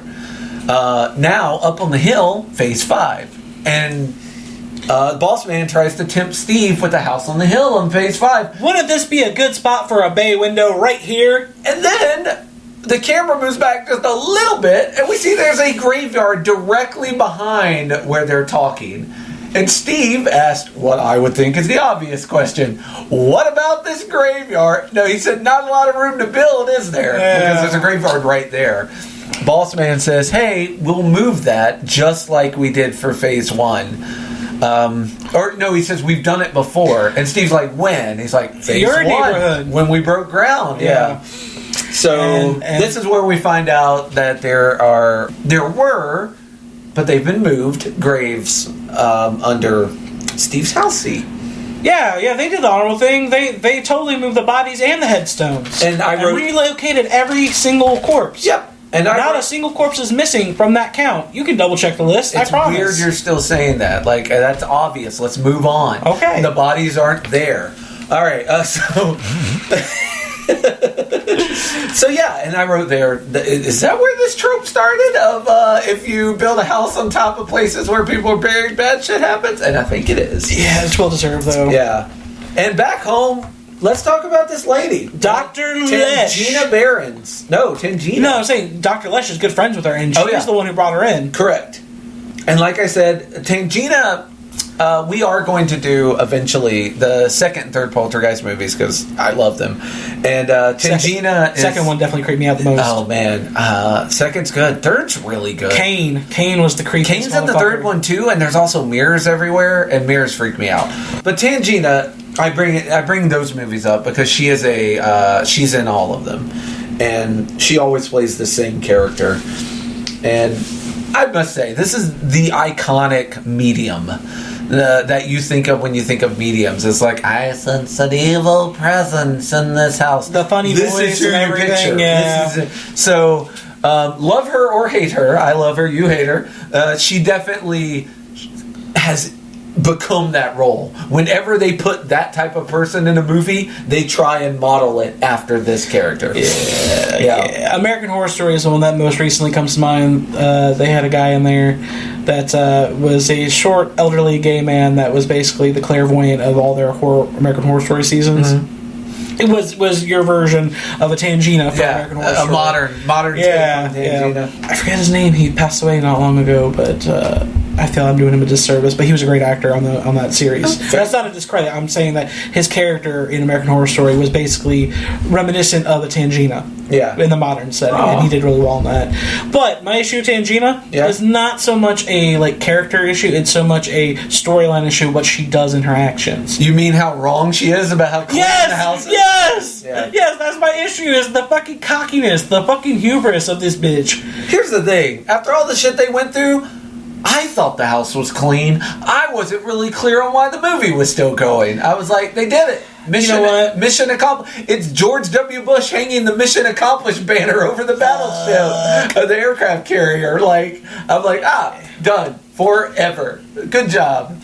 So see, color me a skeptic because I automatically was like, this don't feel right. Because I haven't seen these movies in so long, I wonder if in Poltergeist 2, when they encounter her again, she A, apologizes, or B, explains how that fuck up happened. Because it is a pretty big, I don't want to say pothole, because they say multiple times that this is not an exact science, we're flying by the seat of our pants, we're figuring it out as we go. Almost a trial and error kind of system. Yeah. Shit felt clean, I don't know, I thought it was clean. Parapsychology has not been studied enough. And it's not like they weren't still leaving. True. So I don't know how things would have been different if she had been like, I think we're okay, but keep your guard up. Because they were like, well, we're getting the fuck out regardless. Okay, well, let's talk about the very first instant when she walks in the house and she's feeling out the house. She's literally walking around like an asshole with her hands out, feeling the auras of the room. Yeah. And immediately figures out it's the bedroom, though. I mean, apparently... But you don't think Les told her that? Les straight up knew all the spots in the house already. Apparently grabbing invisible boobs is a great way to figure out whether a house is possessed. Kudos to Steve for being a skeptic that he is. He's like, oh, she's so smart, why didn't she know? Diane believes, Steve doubts. Why didn't you answer her, Steve? He's like, I did, in my mind, but she didn't know, so she must be a fake. She's like, I knew the answer, I just don't like lies. Yeah. I was like, oh, God, this bitch. That was another reason why I was like, okay, alright, asshole. Yeah. But you were really cocky. Like, if you knew his answer, you could have fucking said it. If you knew his answer was a lie, you could have been like, that's not the truth. She does at some point where he's like, I just don't think she's... I don't know. And she yells from the top of the stairs like, she could not have heard them whispering to each other. But she says, she's like, I knew... she's like, I did hear your answer in your head, but I don't like lies. Psychic people are snotty. They get power. With great power comes great hubris, apparently. She does give Diane hope instantly that Carol Ann is alive, though. Which Diane needed. Diane was hanging on by a thread at this point. She says, these souls that for whatever reason have not passed on. And that is... Yes, for whatever reason, ... We will get to the reason. It goes back to the evils of capitalism and the boss man being a douchebag, but we'll get there. It does. Leftist intersectional lens. Reoccurring theme inadvertently, but it's also I want to point out that when she's giving Diane this hope that Carol Ann is alive, she points out that, one, the origin of the anomaly is in the closet. The main entrance to the portal is in the closet. Yep. But she also makes a note that, quote, it's the mother's love and her willpower to save her child. That will be their biggest tool to help fight this enemy. And this is also where she brings up that there's someone with your daughter who we will refer to as the Beast. And we finally get more details about why these spirits, these entities are so attracted to Carol Ann's presence. Because her life force, it draws them in. And I was like, that's a nice addition to the lore. You know, adding more... They also said that it's distracting them from the light. Because she's a light. Her life force is a light. Yeah, and she's so full of life that it's detracting them from their great reward they became unsettled for reasons that again we'll get to, and so they're kind of stuck in the world between. They're in a living nightmare, is what Tangina calls it. There's actually a couple things that she said that I thought was good to take notes of. Yeah, she said Carol Ann's life force is what attracts the spirits to her. It's a reminder of the living. It's a living reminder of what they desperately desire. They are spirits who are unaware they are dead. They aren't part of the consciousness like you or I. They are stuck in a living nightmare in which they cannot wake. Yeah, no wonder. Like, you almost want to be like, oh, keep Carol Ann. I didn't know you guys were suffering so much. That sounds rough. And then she gives the badass line of, now let's go get your daughter. And I'm like, yeah, let's go get her. There was also something, you mentioned the beast already. That she lets Diana know there is another presence in there with those spirits and your daughter. It's the beast. But to your daughter, it looks just like another child. Yeah. It straight up said it's manipulating her. It's tricking your daughter. Yeah. And, there's a cool scene later where her daughter says she's already in the light, and she's like, "No, that is the beast deceiving you. You are not. Run towards the actual light." Yeah. But yeah, I'll tell you, I got the goosebumps when Tangina's like, "Let's go get your daughter." It's like, "Fuck yeah, let's do this shit." I was in it. Yeah, according to Tangina, the reason this beast is fueled by rage and betrayal. Yeah. That's something that you want to note down in your memory as we get the truth of what is really happening. Yeah. The rage and betrayal coincides exactly with the truth of what's in this neighborhood. Of the fact that these people were betrayed. Yeah. So... desecration of corpses, let's just call it what it is. I love this scene with the father, the mother, and Tangina, when Tangina's like, we've got to get Carol Ann to talk, and that's going to require a great deal of emotion. Like, you gotta yell at her. You're going to have to command her to talk because the beast is fooling her and tricking her. Mom's love didn't do it, so we're gonna have to go with Dad's authority. Dad's sternness. Yeah. And Dad's like, I've never hit him, but like just do it. Yeah, I like how defensive. Carol Ann, you answer us right now, I'm gonna give you a whooping. Yeah, and I also like that the mom, Tangina tells the mother, Diane, to lie and tell her, go into light, tell her that's where you are. Tell her that's how to get out, blah, blah. Tell her a bunch of shit that's not true. Because you have to get her close to the light so that all the people who are trailing along behind her will actually go into the light. And Diane straight up says, I hate you for this. Like, making me lie to my daughter, who may die here. The last words I may ever say to her are a lie. Yeah. And it's also conflicting. And Tangina's tough loving it. She's like, look, we got to get her back. This is how we got her. She's like, go into light, don't go into light. What's going on? Well, Tangina never said don't go into light. No, it's nerd. Yeah, Dr. Lesh said don't go to light. Now she did. You can understand where the confusion of this kid not wanting. She's like, who am I supposed to listen to? And it ends up being a thing because Steve ends up pulling the rope back early because he doesn't trust Tangina because of the go into the light thing, which I thought that is exactly my issue. My issue is that Tangina, at the very last minute, she's like, actually, I lied. You need to go into the light. Like, your daughter has to... She's got to lead them further. Yeah, she's like, you have to pass over. And I think Steve knew that was a risk. And it's like, he's like, this bitch lied. We might not get our daughter back. Yeah. So I rightfully understand his anger. Oh, yeah. Because Tangina tried to save that bit because she knew there was going to be pushback. Yeah. And here's the thing. She almost killed her kid. That might have been her plan. Tangina's like, look, you've got to get these people to the afterlife. I'm sorry. You're going to lose your wife and your kid. But then again, I don't think she would have sent the wife in there if there was no hope of getting the daughter back. So it's hard to read her. She came out very scumbag in that last 8 seconds of. I mean, I think she was trying to do what was best, and I don't know if she thought the daughter was expendable or not. It's tricky, but I do like the scene where Tangina's like, I'm going to go in after her, and the mom's like, she's not going to listen to her. She's like, you've never done this before, and Diane's like, you've never done this before either, and Tangina's like, yeah, you're right. You go. I love that scene. I was like, put that bitch in her place. And that's why, in the end, my heart is with Tangina, because Tangina would have gone. Tangina would have risked her life to get Carol Ann back. She didn't have to, but she would have. And now let's get benefit of that. Let's say Tangina was trying to do the right thing, and her process was actually let them go through the light all the way, and then bring Carol Ann back. Yeah. You could Risky. say you could say that. Fucking risky. I mean, it did feel like a betrayal in that moment because she didn't tell him the truth. Oh, she didn't tell him the truth. She lied to him. Yeah, she straight up betrayed him. That's where my part of like I take Steven's side where he freaked out. He's like, you fucking lied to me. You tricked me. Maybe I'm past the point of return, but I got to try and save it. So they tie Diane to a rope and send her into the closet light to try and get Carol Ann back. Meanwhile, they're still instructing Carol Ann to lead the spirits into the light. And unfortunately, the beast is looking for her this whole time as well. So there's a lot of elements in play at this moment. And Tangina, yes, told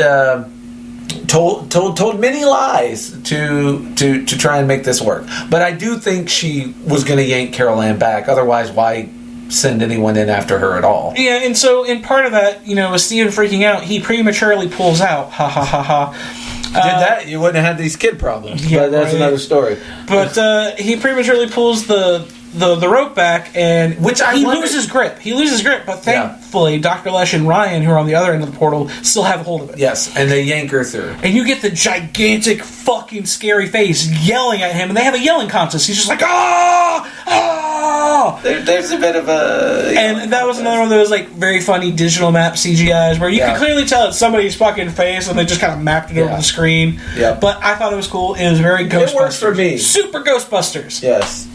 And, but this whole lack of trust, it reminds me a lot of, because Tangina does tell him, like, no matter what happens, don't start pulling till I say so.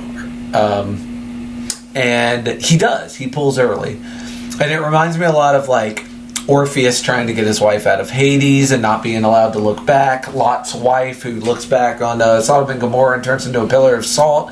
Like this idea of you have to have complete faith in this unknown, this random unknown being told to you by someone who claims to be an authority, and you just have to have faith. Otherwise something bad's going to happen. It's the most unfair part of myth where that happens. And Tangina is asking for an unbelievable amount of faith on their part.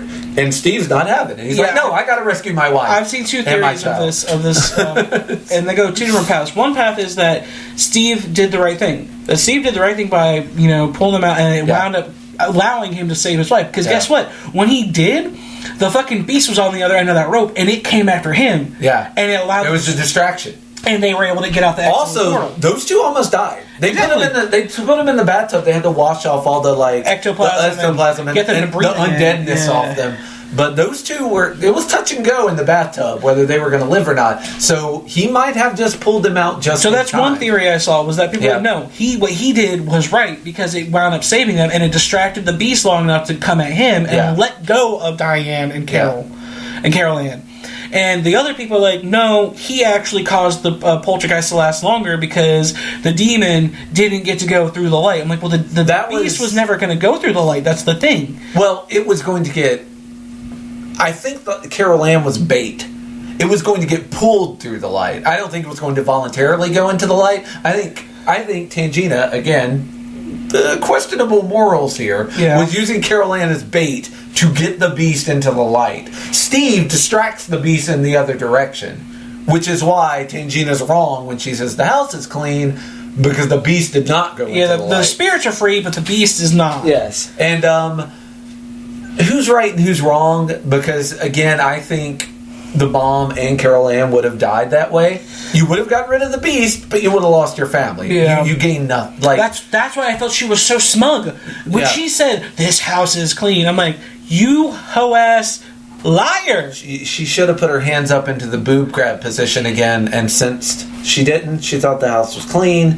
They leave, and you kind of, if you hadn't noticed there were 18 minutes left on the runtime, you'd think the movie was over. Like, you're like, all right, mission accomplished. This should be our happy ending, right? Yeah. We should be riding off into the sunset, selling the house, moving away. Mom's got some cool gray in her hair now. She looks like Rogue from X-Men. Yeah. I wrote Tangina does a unearned victory lap.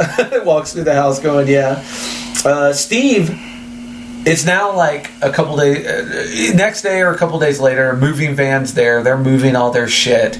And Steve's like, I got to go to work and clean out my desk. And tell my boss. And he's not going to take go to hell for an answer. I love that line where he says he won't take go to hell for an answer, and Diane's like, "What are you going to do?" And Steve says, "I'll give him directions."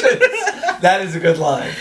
But even then, you see later at the end of this whole fucking mess, he still doesn't take no for an answer because he shows up to the fucker's house to still try and get him to work for him. Yeah, he's not used to being said no to. And he shows up at the perfect time. At this point, I wrote the movie didn't end. Uh-oh. I was like, they should be moving on with their lives and getting therapy for all their trauma and shit, but guess what? The ghost ain't having it. No. The fucking beast is not done yet. And you know what? Mom can't even enjoy a fucking bath without some shit going wrong. Bath and hair dyeing. She's trying to dye that, well, she thought it was. I thought she was going to keep it because she's like, "What? You don't like it? You don't think it's punk rock?" Yeah, but as usual, when your teenagers tell you something's not cool, you immediately go and change it.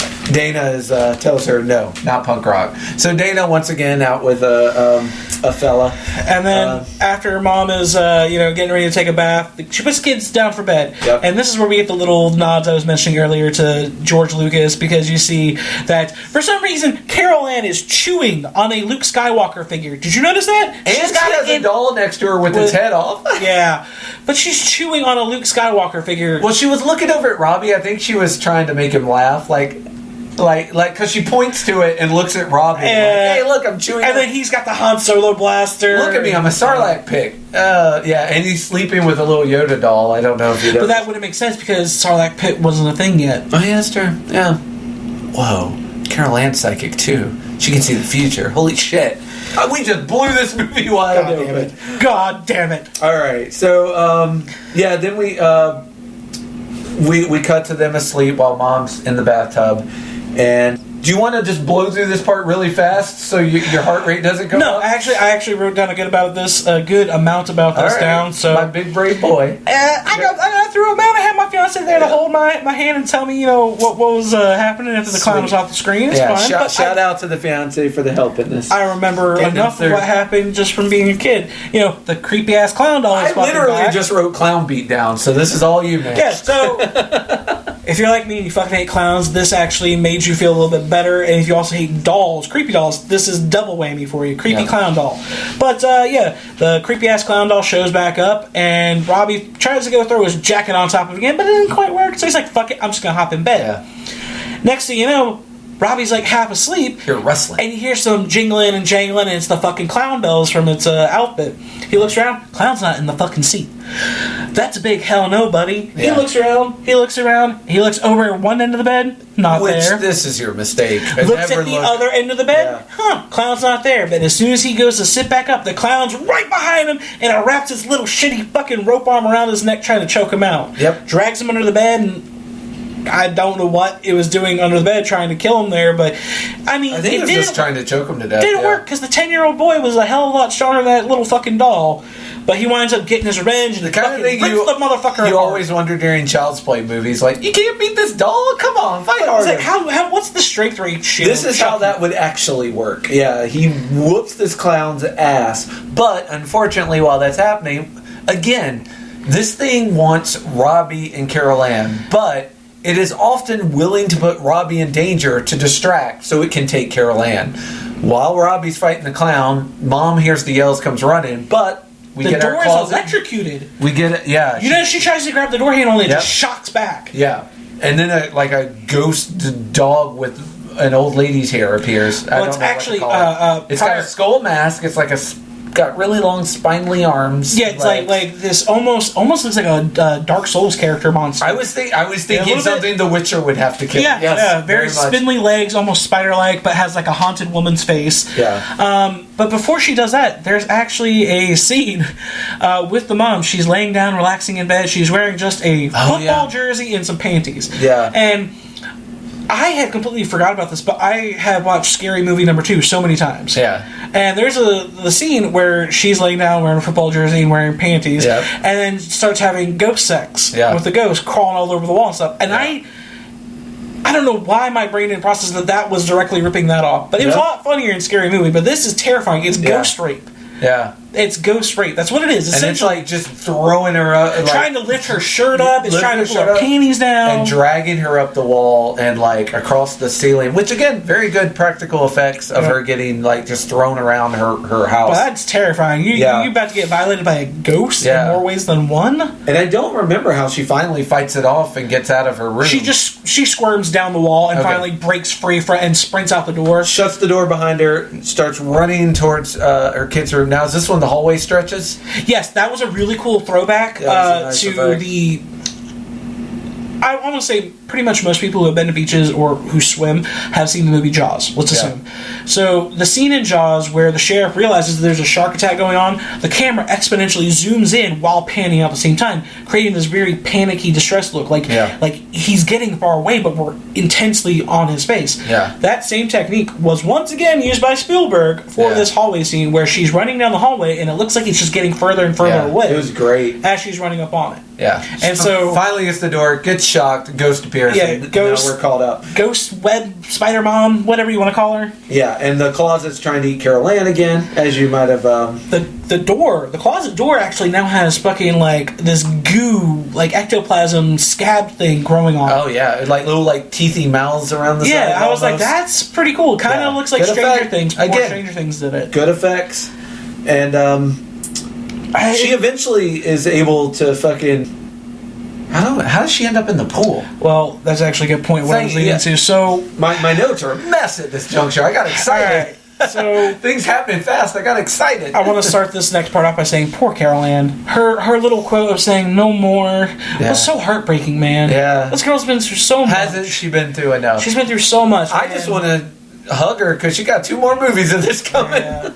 And so, you know, Diane tries to open the door, she's blocked, she's electrocuted, and then the ghost spirit blocks her. So she runs downstairs.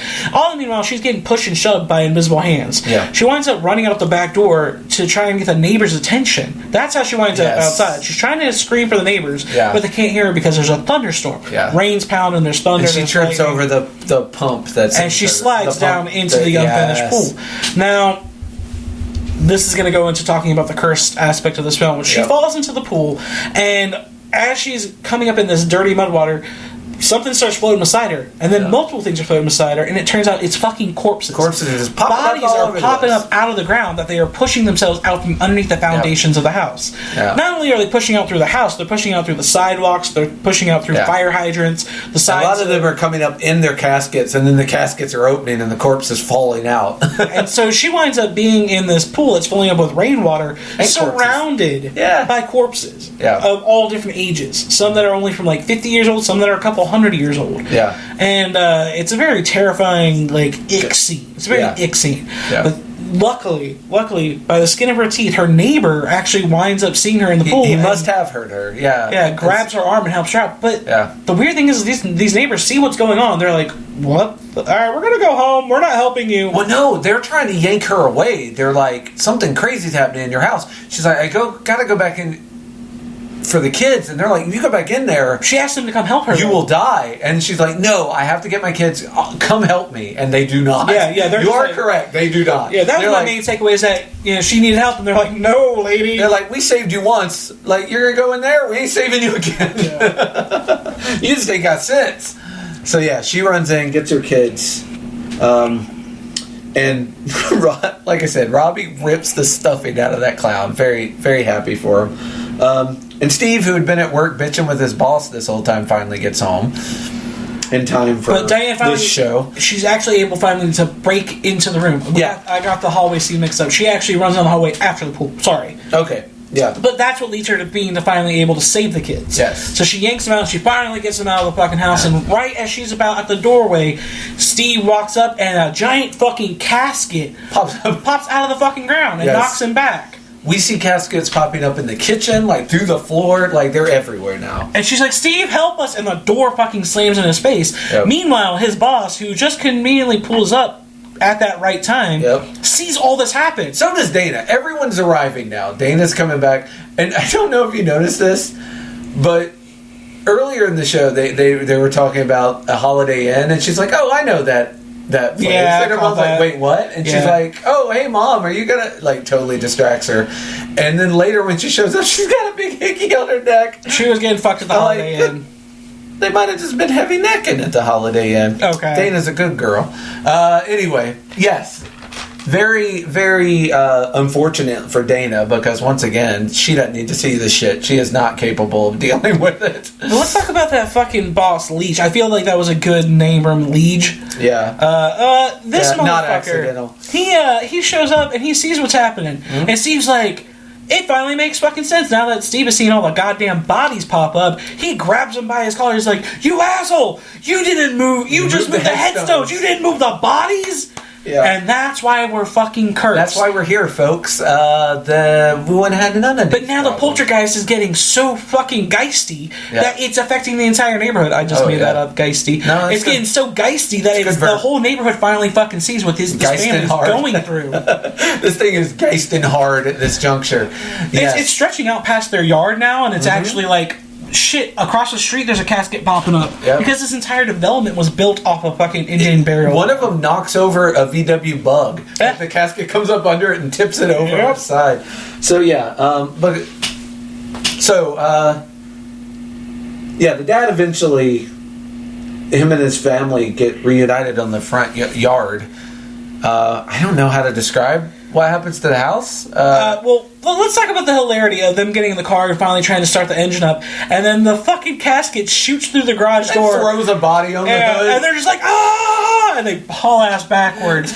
Dana's like, what is happening? I felt so bad for Dana. And they're like, Dana, shut up and get in the car. Get in the car. Yeah. They fucking have to take Dana to... I mean, I bet she had years of therapy after this. But they get away. They drive away. I'm sorry, but if Dana needed therapy out of all these people, she's the one that I did not expect. She is not... She is the least capable of handling this. She experienced the least amount. Right, but you put three people in the same situation, you can't really determine ahead of time who's going to be able to handle it and who's not. Dana, even the little bit she saw of her house getting sucked into the void was enough for her brain to just... That's fair enough. Shut down. Yeah, she was not handling it well. So basically what happens to the house is it eats itself. It like a black hole collapses in on itself, and this is definitely what is parodied at the end of that Simpsons Treehouse of Fire and Family Guy. episode. Yeah, and Family Guy did it too. Yeah. Family Guy. Well, that's the whole Simpsons show. did it. Simpsons did it. Yeah, they get away. The house gets eaten. Dude, is the fucking boss man is just holding his face in his hands. He like, knows. oh my god, what have I done? Oh my god. Oh, I don't. You gave him way more credit than I did. I didn't get what have I done. That's all I saw. Yeah, you gave him what have I done vibes. I had there goes my investment vibes. True. For whatever reason, because this neighborhood's done. He's skeevy. I mean, phases 1 through 4 are done. There will be no phase 5. Everyone's gonna be like, "Oh my god, our entire development is cursed." I thought he was crying for that, but we get the last scene, which I love. Family has gotten away. They walk cheap ass motel. They walk into the hotel that they were staying at, and the very last scene you see is the dad, fucking Steve, rolling the TV out onto the balcony and shutting the door, and fade to black. Roll credits, and that is Poltergeist 1. That was a wild ride. Beautiful ending. Because interesting. When we discuss Poltergeist 2, it picks up from there. Yeah. Right where it left off. It does a good job. I'm a big fan of continuation. Yeah. So this movie, even though they're two separate movies, they feel like one long movie. They do. You can play them back to back because it all happens within the same 2-week time frame. Yeah. They're connected in good ways. I can't... I'm excited about Poltergeist 2. We will get there. Alright, so... But what else did you have to say about Poltergeist? Well, overall, this was a fun movie that I remember. Fun! I'm glad we did it. I definitely Once again, that it was very tropes. iconic. Very iconic in ways I had forgotten. And pop culture definitely leached onto it for decades after, and still to this day, I believe, even older people who are currently making... funny stuff like to parody it. That they pay homage. Yeah, and any good horror fan will know what this movie is. Anybody that actually loves horror movies, they'll watch the old ones and they'll know what the tropes are from. Mm-hmm. But a couple things before we talk about this movie being a cursed franchise, getting into it. I just want to ask a couple tidbits, about your opinions on stuff. Sure. So between Robbie, Carol Ann, and Marty. the cameraman assistant, who do you think had the worst trauma? If you had to pick between those three, this is a multiple choice question. Like, this is not like a big question. This is just multiple choice. A, B, or C. Which do you think had the worst trauma? Or I guess option D would be you insert your own idea of who had the worst trauma. I mean, Carol Ann bounced back the quick, like, very quickly. Like, Carol Ann, I feel like she's going to be fine. So if you measure trauma by how much of it stays with you afterwards, probably Robbie's going to need the most therapy. If you measure went through the most shit, I think it's Carol Ann by a mile. Yeah. But I think Robbie's going to have the highest therapy bill afterwards, except maybe Dana, again, who saw the less, but dealt with it the worst. So, yeah, Robbie or Dana as far as long-reaching effects. Would you say this movie is definitely a product of its time in the early '80s? That oh god, it's not only with, AF. Not only with like the graphics and the imagery, but also with let's look at the deeper. He's reading a Reagan book at the beginning. Yeah. And then like even the problems are all 80s problems. All the houses looking the same. The remote control problems. Nope. The TV static. Like, these are all 80s problems. Yeah. Yes. So, yeah, 80s AF. Okay, well, that covers most of my questions on that part. Well, but, I mean, wait. You can't answer that. You have to answer both those questions as well. Who had the most trauma? And do you think this is a encapsulation of 80s horror movies? I definitely think that, in my opinion, I would have to say that Robbie definitely had the most traumatic between the clown and the tree. The tree. He did get eaten by a tree. Yep. And then all the dead bodies flying through his room again. That too. I think that adds to it. You're right. Carol Ann was oddly composed, but maybe just because she's so young, she's so lax and like she's not processing it.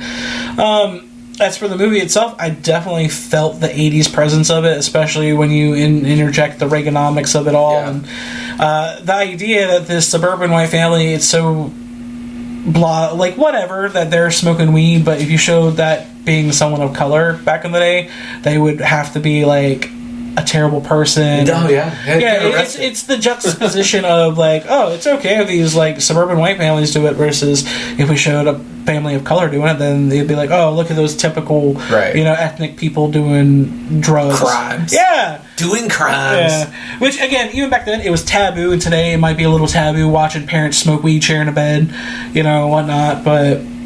I mean, and that actually still speaks volumes to where we've shifted in terms of like social acceptance of stuff. Like we've kind of reverted to a point where we're back into a more conservative pandering. Yeah, sucks. It's a weird time.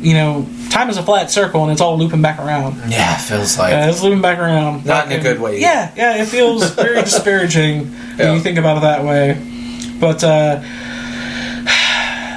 This movie definitely reminded me like, oh, it's fun. Not every ghost movie doesn't have to be like jump scare. Yeah, doesn't have to be all built up intense. There are music. a couple nail bitey parts, but overall, it's just a fun ride. Yeah, it's still tame enough for it to be like family friendly, but still be considered a good horror movie. Yeah, and so. Now, tell me about curses. So, this is... What little curses the Poltergeist franchise is considered to be one of, like, the 4 curse film franchises, along with, like, The Omen and a couple other ones, Twilight Zone, stuff like that. But the thing is, in my discoveries, I found that... It's mostly marketing? Yeah. Most of the whole thing with the Poltergeist curse is not so much a curse, it's more of... Not having OSHA rules at your film site?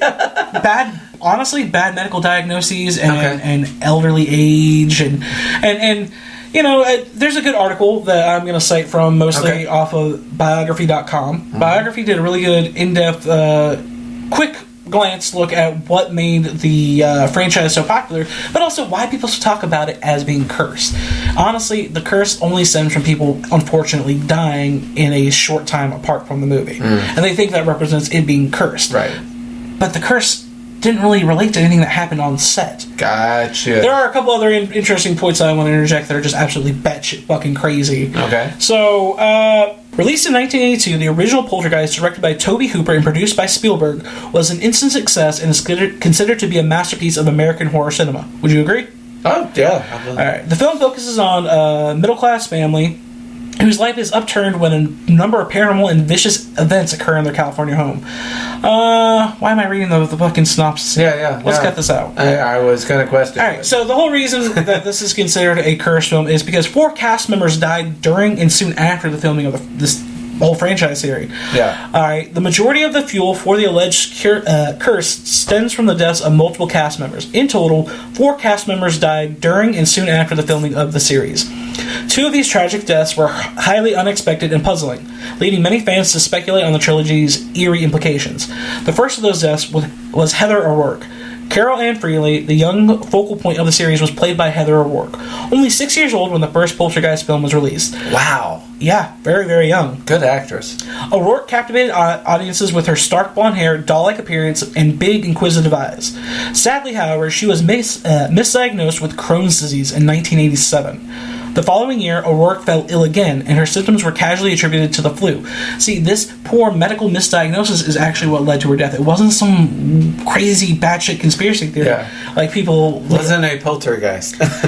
After her symptoms of the flu being misdiagnosed, a day later she collapsed and suffered a cardiac arrest. After she was airlifted to a children's hospital in San Diego, O'Rourke died during an operation to correct a bowel obstruction, and it was later believed that she had been suffering from a congenital intestinal abnormality.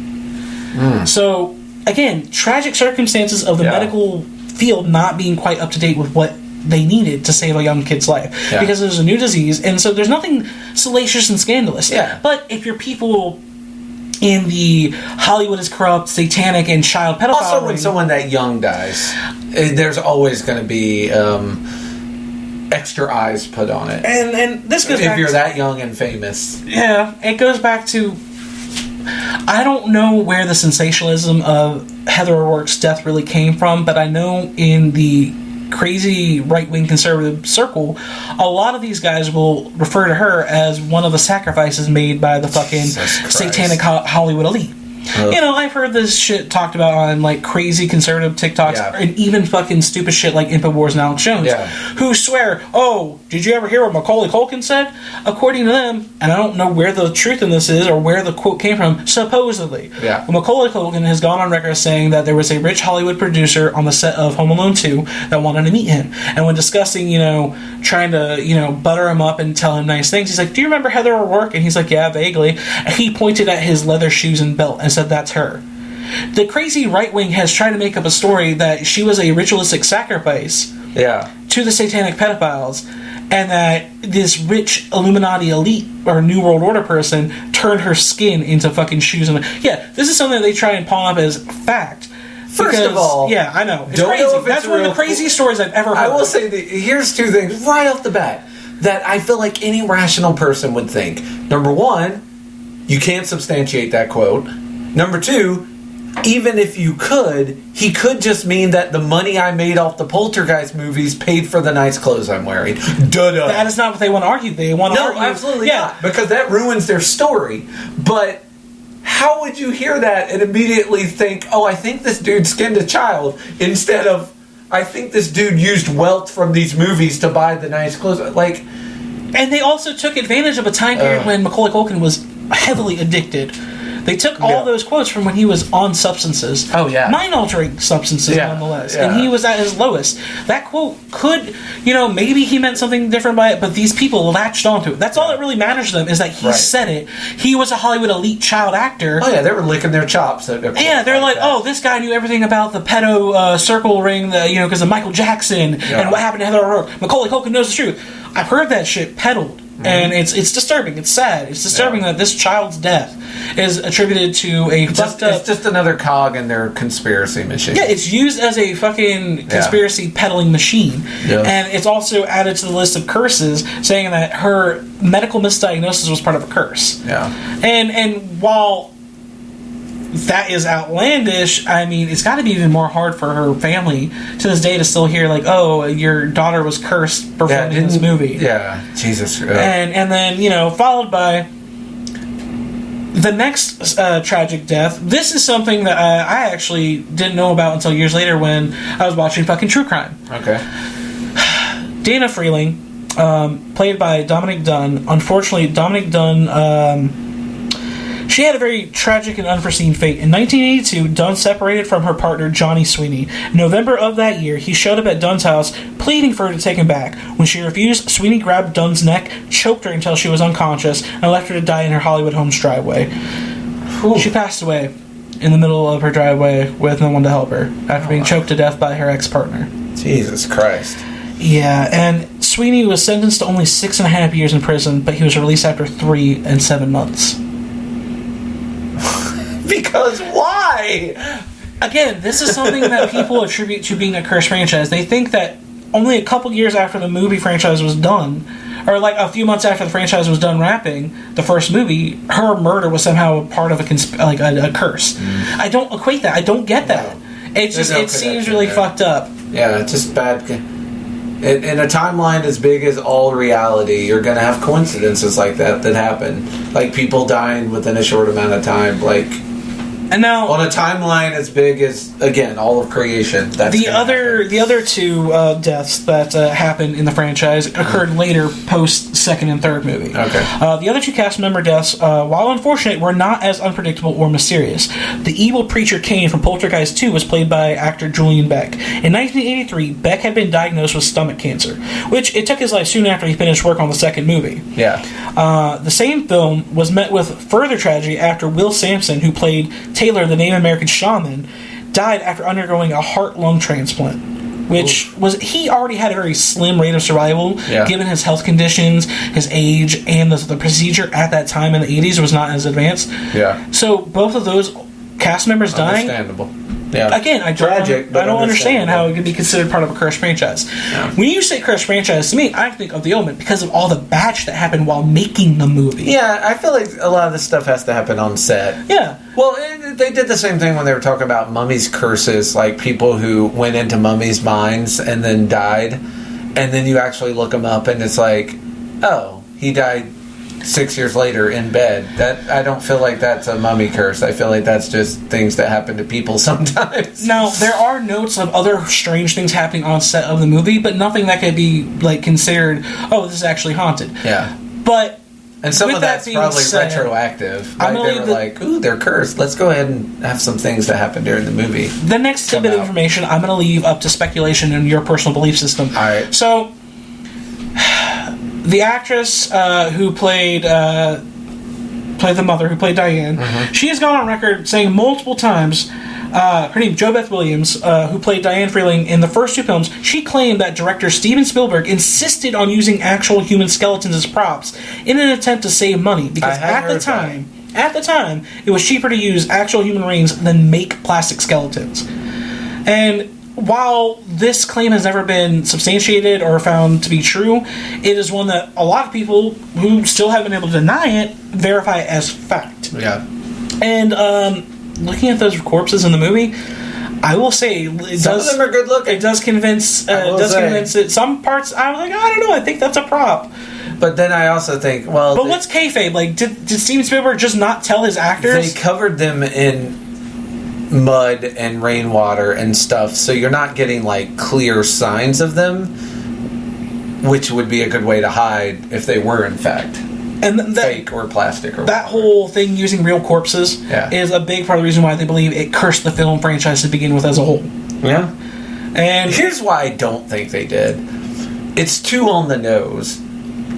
Like, the movie's about disrespecting corpses, so you're gonna fucking like disrespect corpses to make the movie. That seems a little on the nose, a little too much. It's a little that seems more like a very good headline than it is a thing that would actually have happened. And it wasn't like, oh, we're using real corpses now, this set has shit moving around, our lights are falling on our cast members, or you know, stuff is burning out and not getting captured on film, or we're having weird auditory issues. Nothing like that. It was just happenstance, circumstantial. Yeah. And it's crazy how the mythos of this movie, now we can easily debunk everything. Yeah. You know, we can laugh at all the people who say that Heather O'Rourke was turned into a pair of fucking leather shoes and a belt. Yeah. You know, we can prove that it was just medical mishaps, that it was just a product of bad medicine at the time.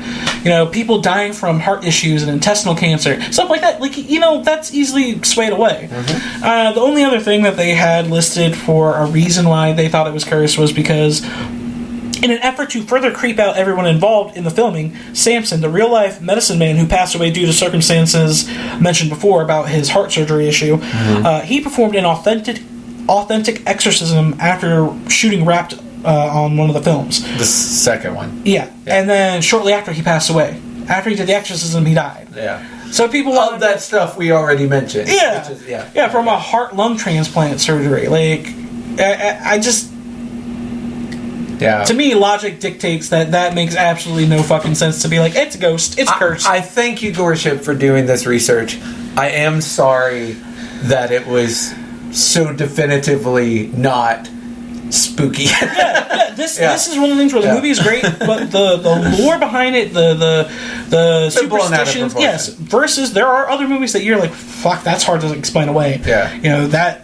At least on The Omen. We'll get to those too. The Omen, those horrible things that happened, that was in succession. Multiple people that worked on the production died while working on the movie. Yeah. It wasn't like post-movie you died from something. It was while filming it, while on location. Shit like that. That would lead many to believe, hey, maybe we should stop making this fucking film. Yeah. That wasn't really the case on the Instead, they made 6 more. This was a fandom, a post-movie fandom thing. Yeah. And then, of course, whispers in Hollywood making up their own modern myths. Sigh. But Poltergeist is a wrap for us. That's the end of our main movie dialogue discussion. Yes, and now we are going to discuss what we're going to do next month, and then we're going to wrap up with a very special short, because this is going to be released on the last day of June, so happy Pride. So I actually scoured the internet and found a Pride horror short.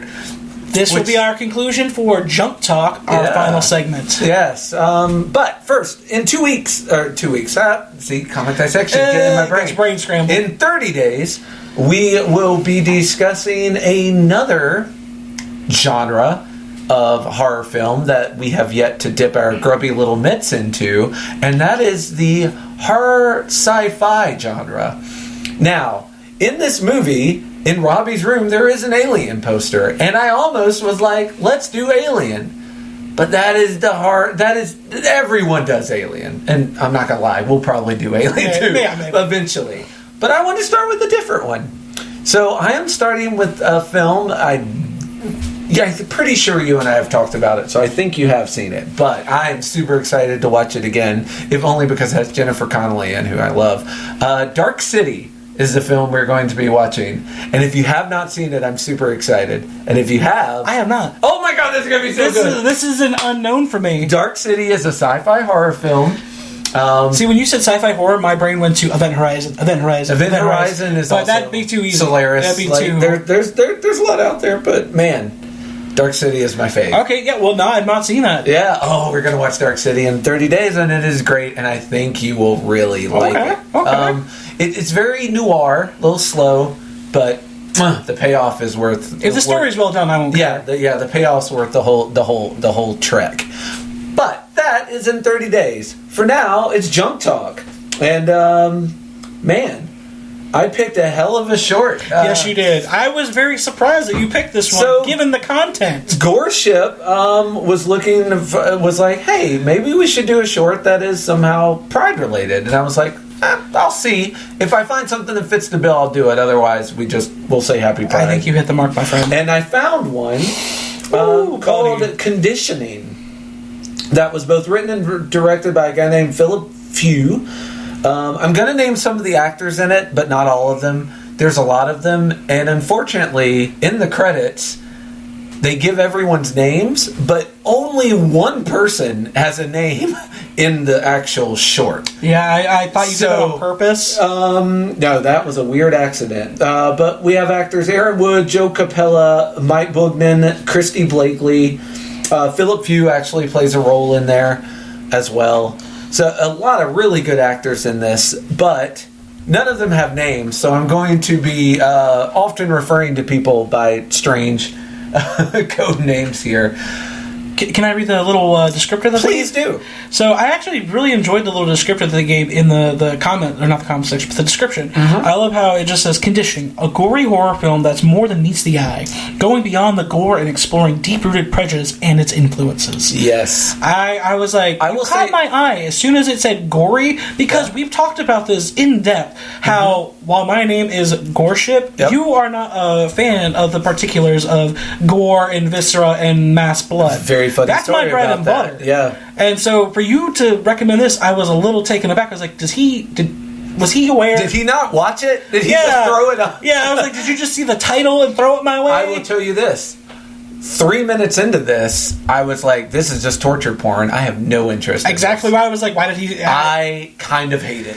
I kind of hate it. This feels I like... watched Hostel, so it was nothing to me. Well, for me, it sort of felt like two gay guys getting what's coming to them. It felt pro-gay torture for the first 3 minutes. I was like, I don't like this at all. And that's so the unsettling aspect of it is that's what they wanted. Yes. That's what they wanted you to feel. So good.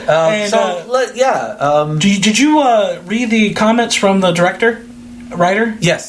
Yes, I did. I loved his little excerpt on his reason why he wanted to do this short film. I thought it was really well explained. Well, it was something kind of similar to what we said during 28 Days Later about how horror movies are just about taking characters and putting them in a situation and then watching them die. Yeah. But what if you actually cared about the characters? And what if they were there because of who they were instead of just randomly chosen, like in a lot of these movies they are? I thought that was a neat take on it. His quote was, I was presented with the opportunity to make a gory horror film, but creating bloody effects and torture sequences wasn't anywhere near as appealing to me as in some small way exploring the roots of prejudice and the reality of having to live in fear of being yourself. Yeah. And again, once again, if you've not figured out after, eight episodes now, that we are through an intersectional leftist lens inadvertently or by choice. Now it doesn't matter. Yeah. You're aware, and we pride ourselves on being able to address these issues from our standpoint and use what little bit of excess freedom we have as, what's the best way to word this?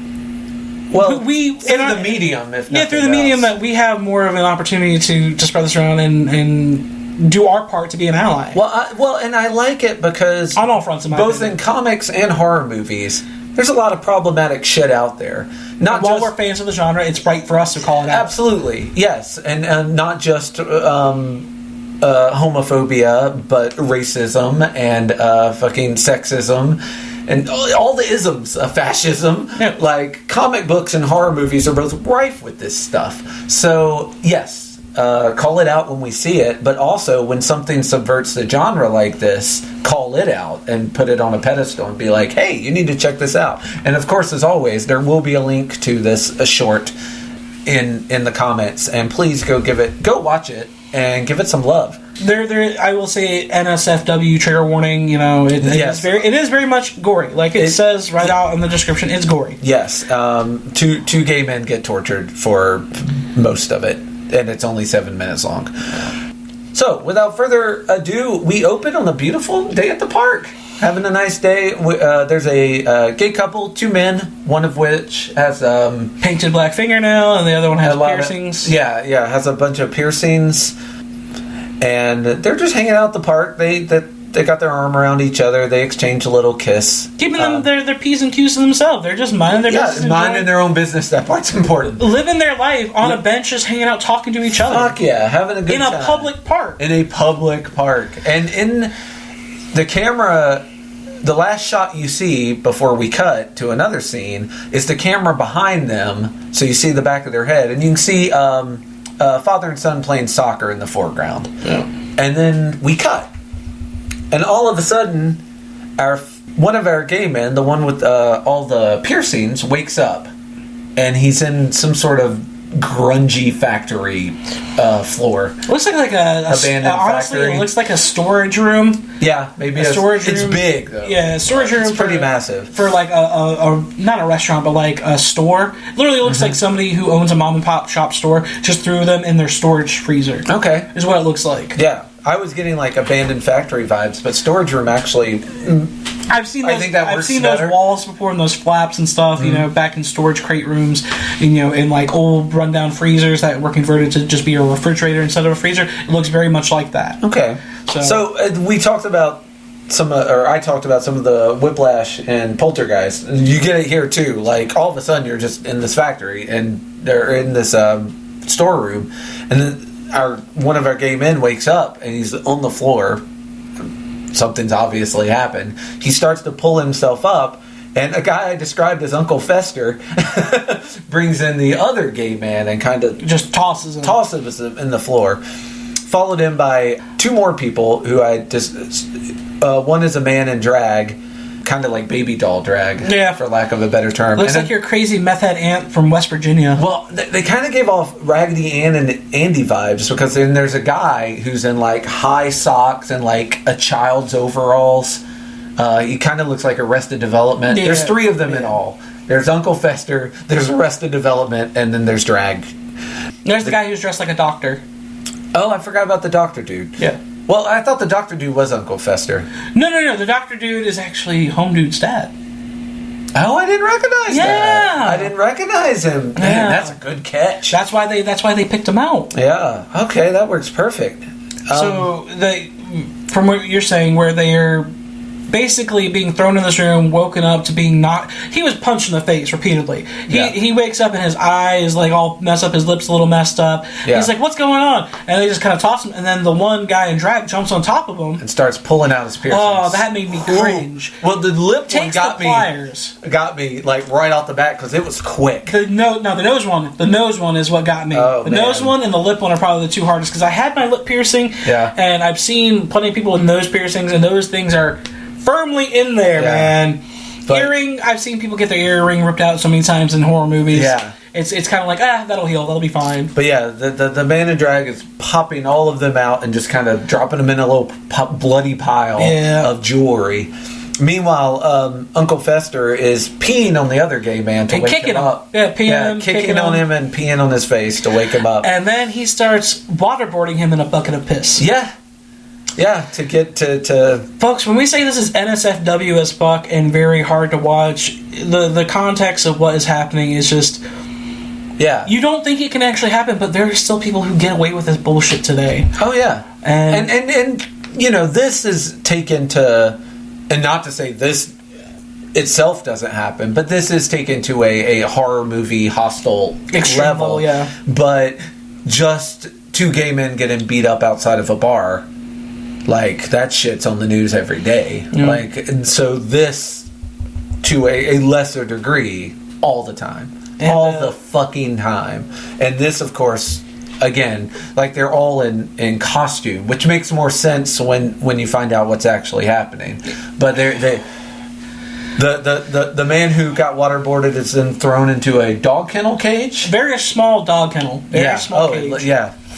Not to state the obvious, but does not look comfy.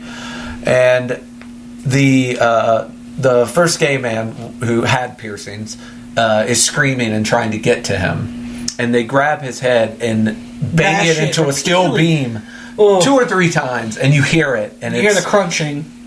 Again, we say this a lot, but Foley work, top notch. Yeah, I don't know what they used to make the Foley work. The sound of a cantaloupe being thrown against a steel beam, but that's what we have here, is that sound. And they duct tape him up to the beam. But then we get the whiplash scenes that you were talking about, where it cuts back and forth between them being stuck sitting in the chair, and then it shows them at the playground. Now we're back at the park. Field. Yeah, they're at the playground or park, soccer field, whatever it is in England. And the kid kicks the soccer ball, and it rolls up to the two gay men. And they take the ball, they hand it back. They say no words to this kid. They just do the kind gesture of giving him his ball and hand it right back to him. Yeah. And then we see the father. Who's like, Dean, get away from them. What I tell you about going near people like that, they're sick in the head. They're not right. Yeah. When they tape the first gay man up to the pillar, they remove his eye.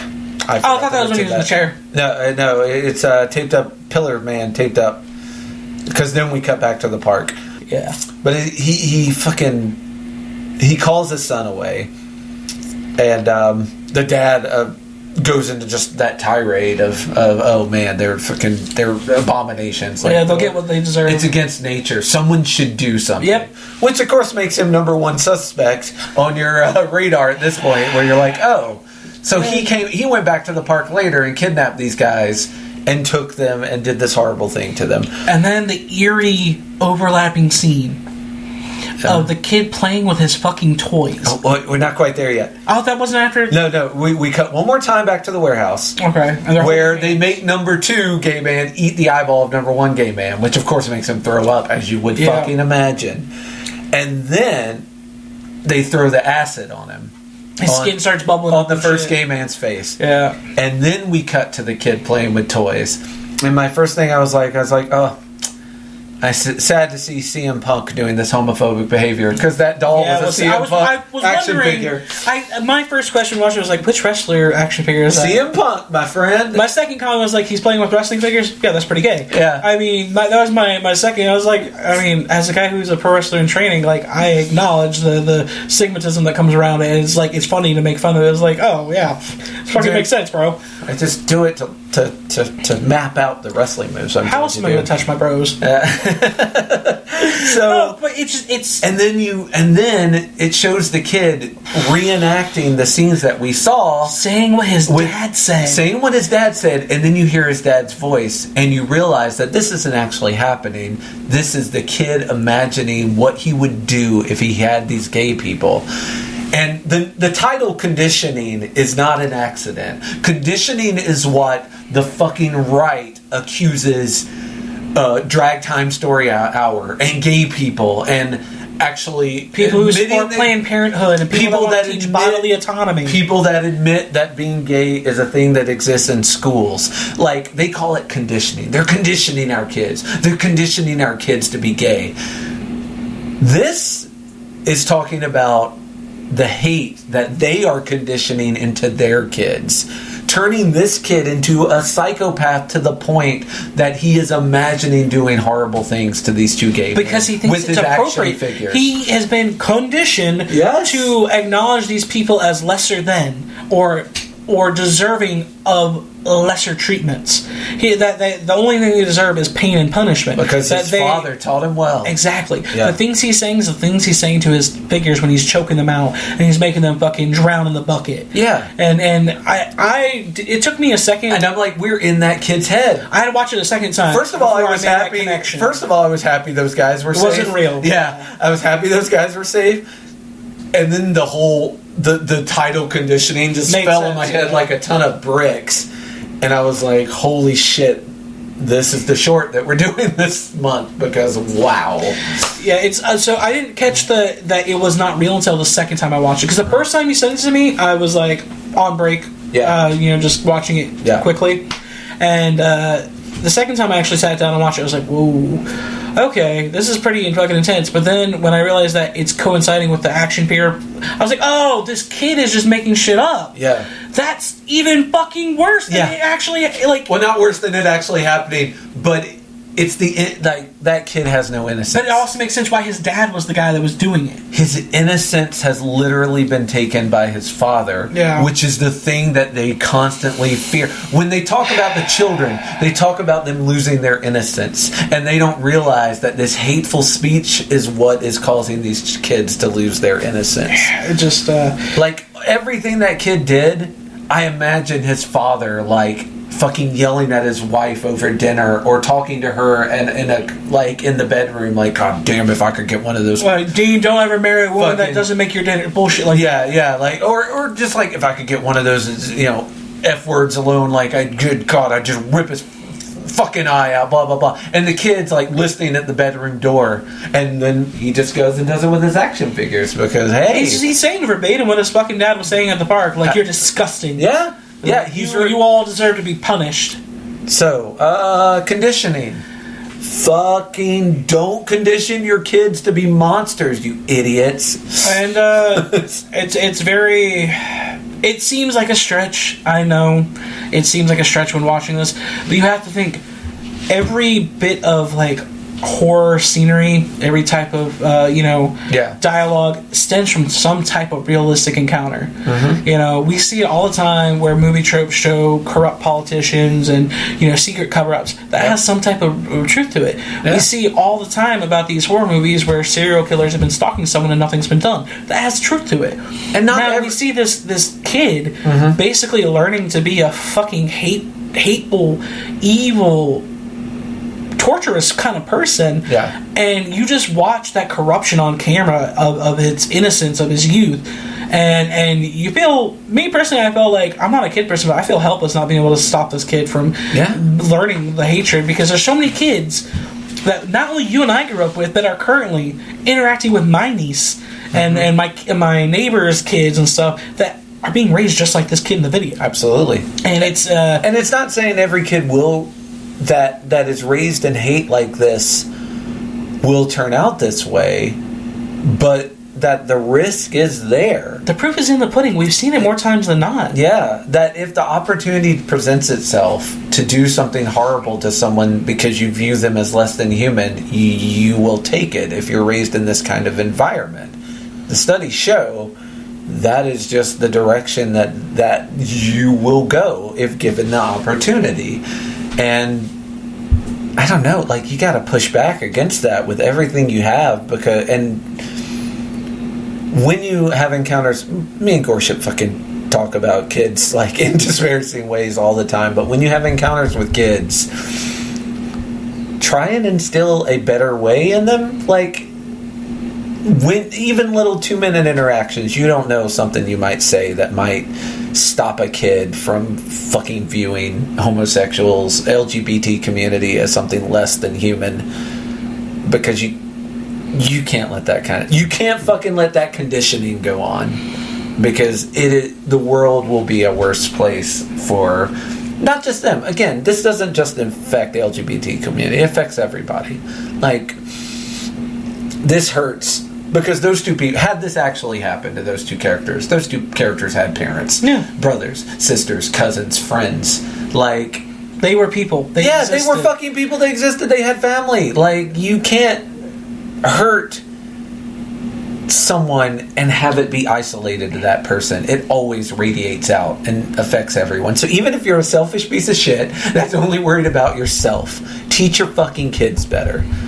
I mean, and like Reno said, as disparaging as we are making jokes about, not being parental figures. We actually don't want children to be not wanting kids murdered or raised to be murderers. Duh. Yeah, we also have a very firm line. It's like, while we might not be parental role models or any of that kind of parental guidance in our bones, we know better as human beings than to teach your children that, regardless if we are not parents of any kind. Yes. We know better. And the fact that most common adults that we run into that let their kids believe that is shocking. Yeah. Not only can fucking children learn from this short about not to become this person, but I think there are many adults in this fucking world, in this political climate, in this government of the modern world that need to take a long, hard fucking look at themselves, watch this and be like, this is the bullshit you perpetuate. Whether you think you're not doing it, you are. Your words, your comments, the way that you interact and you treat people, not only on social media, but how you fucking run this goddamn country, our state, it all boils down to, this is going to be seen by the next generation, and they think it's acceptable to talk to people like this. Yeah, people learn their value by the way they're treated, and the government, schools, that homophobic asshole like at Walmart shows children this shows them their value. And if you're a child and you are going through puberty and you're having feelings for someone of the same sex, or you're asexual and you're not having feelings for anyone, or like anything in between, you feel like you aren't born with the body that you should have been born with, and every bit of society is telling you you're fucking garbage, you're gonna internalize that. And I don't want that for anybody. I don't want that for my worst enemy to be internalized like that you have no worth and you have no value and you're subhuman. Like, this kid views these people as subhuman. I mean, I can think of a couple people, but not for like a hatred kind of way that's based out of bigotry. That my opinion goes beyond the bigotry. I do have that feeling about a couple people, but it's not because of bigotry. Yeah. They're the bigots, and I think they deserve that. That's just my opinion. I feel like, yeah, but earning it with your actions is different than earning it by being born a certain color or being born with a certain sexual orientation. You know, like, that's on the money. You're yeah, on the money with that. yeah. I'm fine with hating people because of shit they do, not because of shit they are. And that's the thing. I hate the people Except billionaires. I hate or those people who, by their actions, they hate the people who just exist. I hate those people who hate the people for existing. Yeah. And I feel like people are like, oh, you never fight hate with hate, but I'm sorry, someone's You can hate on haters. Somebody's got to be angry about it's okay it. This podcast says it's okay to hate on haters. And you know, I don't speak for Reno, but I'm comfortable being a violent ally. You know, I feel like when push comes to shove and no one's going to shove, I'll shove. I'll fucking shove all day. I'll tell the same joke I always tell. Like, I'm willing to follow you to the gates of hell, but I think I would be better utilized from as a strategic position in the back. But yeah, if you need me on the front lines, I'm there. But honestly, man, I'm a good planner. So have me in a protected bunker, and I can make plans for you guys. I see the way that you plan out this podcast. I believe you. I believe you. Yeah. But yeah, if you want me on the front lines, give me a fucking rainbow flag. I'll get out there. God damn it! But overall, I was really happy with this pick. It was, I know, out of your comfort zone for viewing material. Like I said, I almost turned it off there in the first 3 minutes. I was like, no. But for... And to anyone who has my sensibilities, watch it through to the end. It's worth it. I will say, but for the conversation's sake, I'm glad that you sent this. It's very appropriate because not only is it Pride Month and we want to do something to... June is a very convoluted month. It's filled with a lot of holidays. I'm going to tell you that. Yeah. You know, and that's nothing against, you know, we wanted to try and include everything we could, but we just couldn't. It was because we're the last day of the month. Yeah.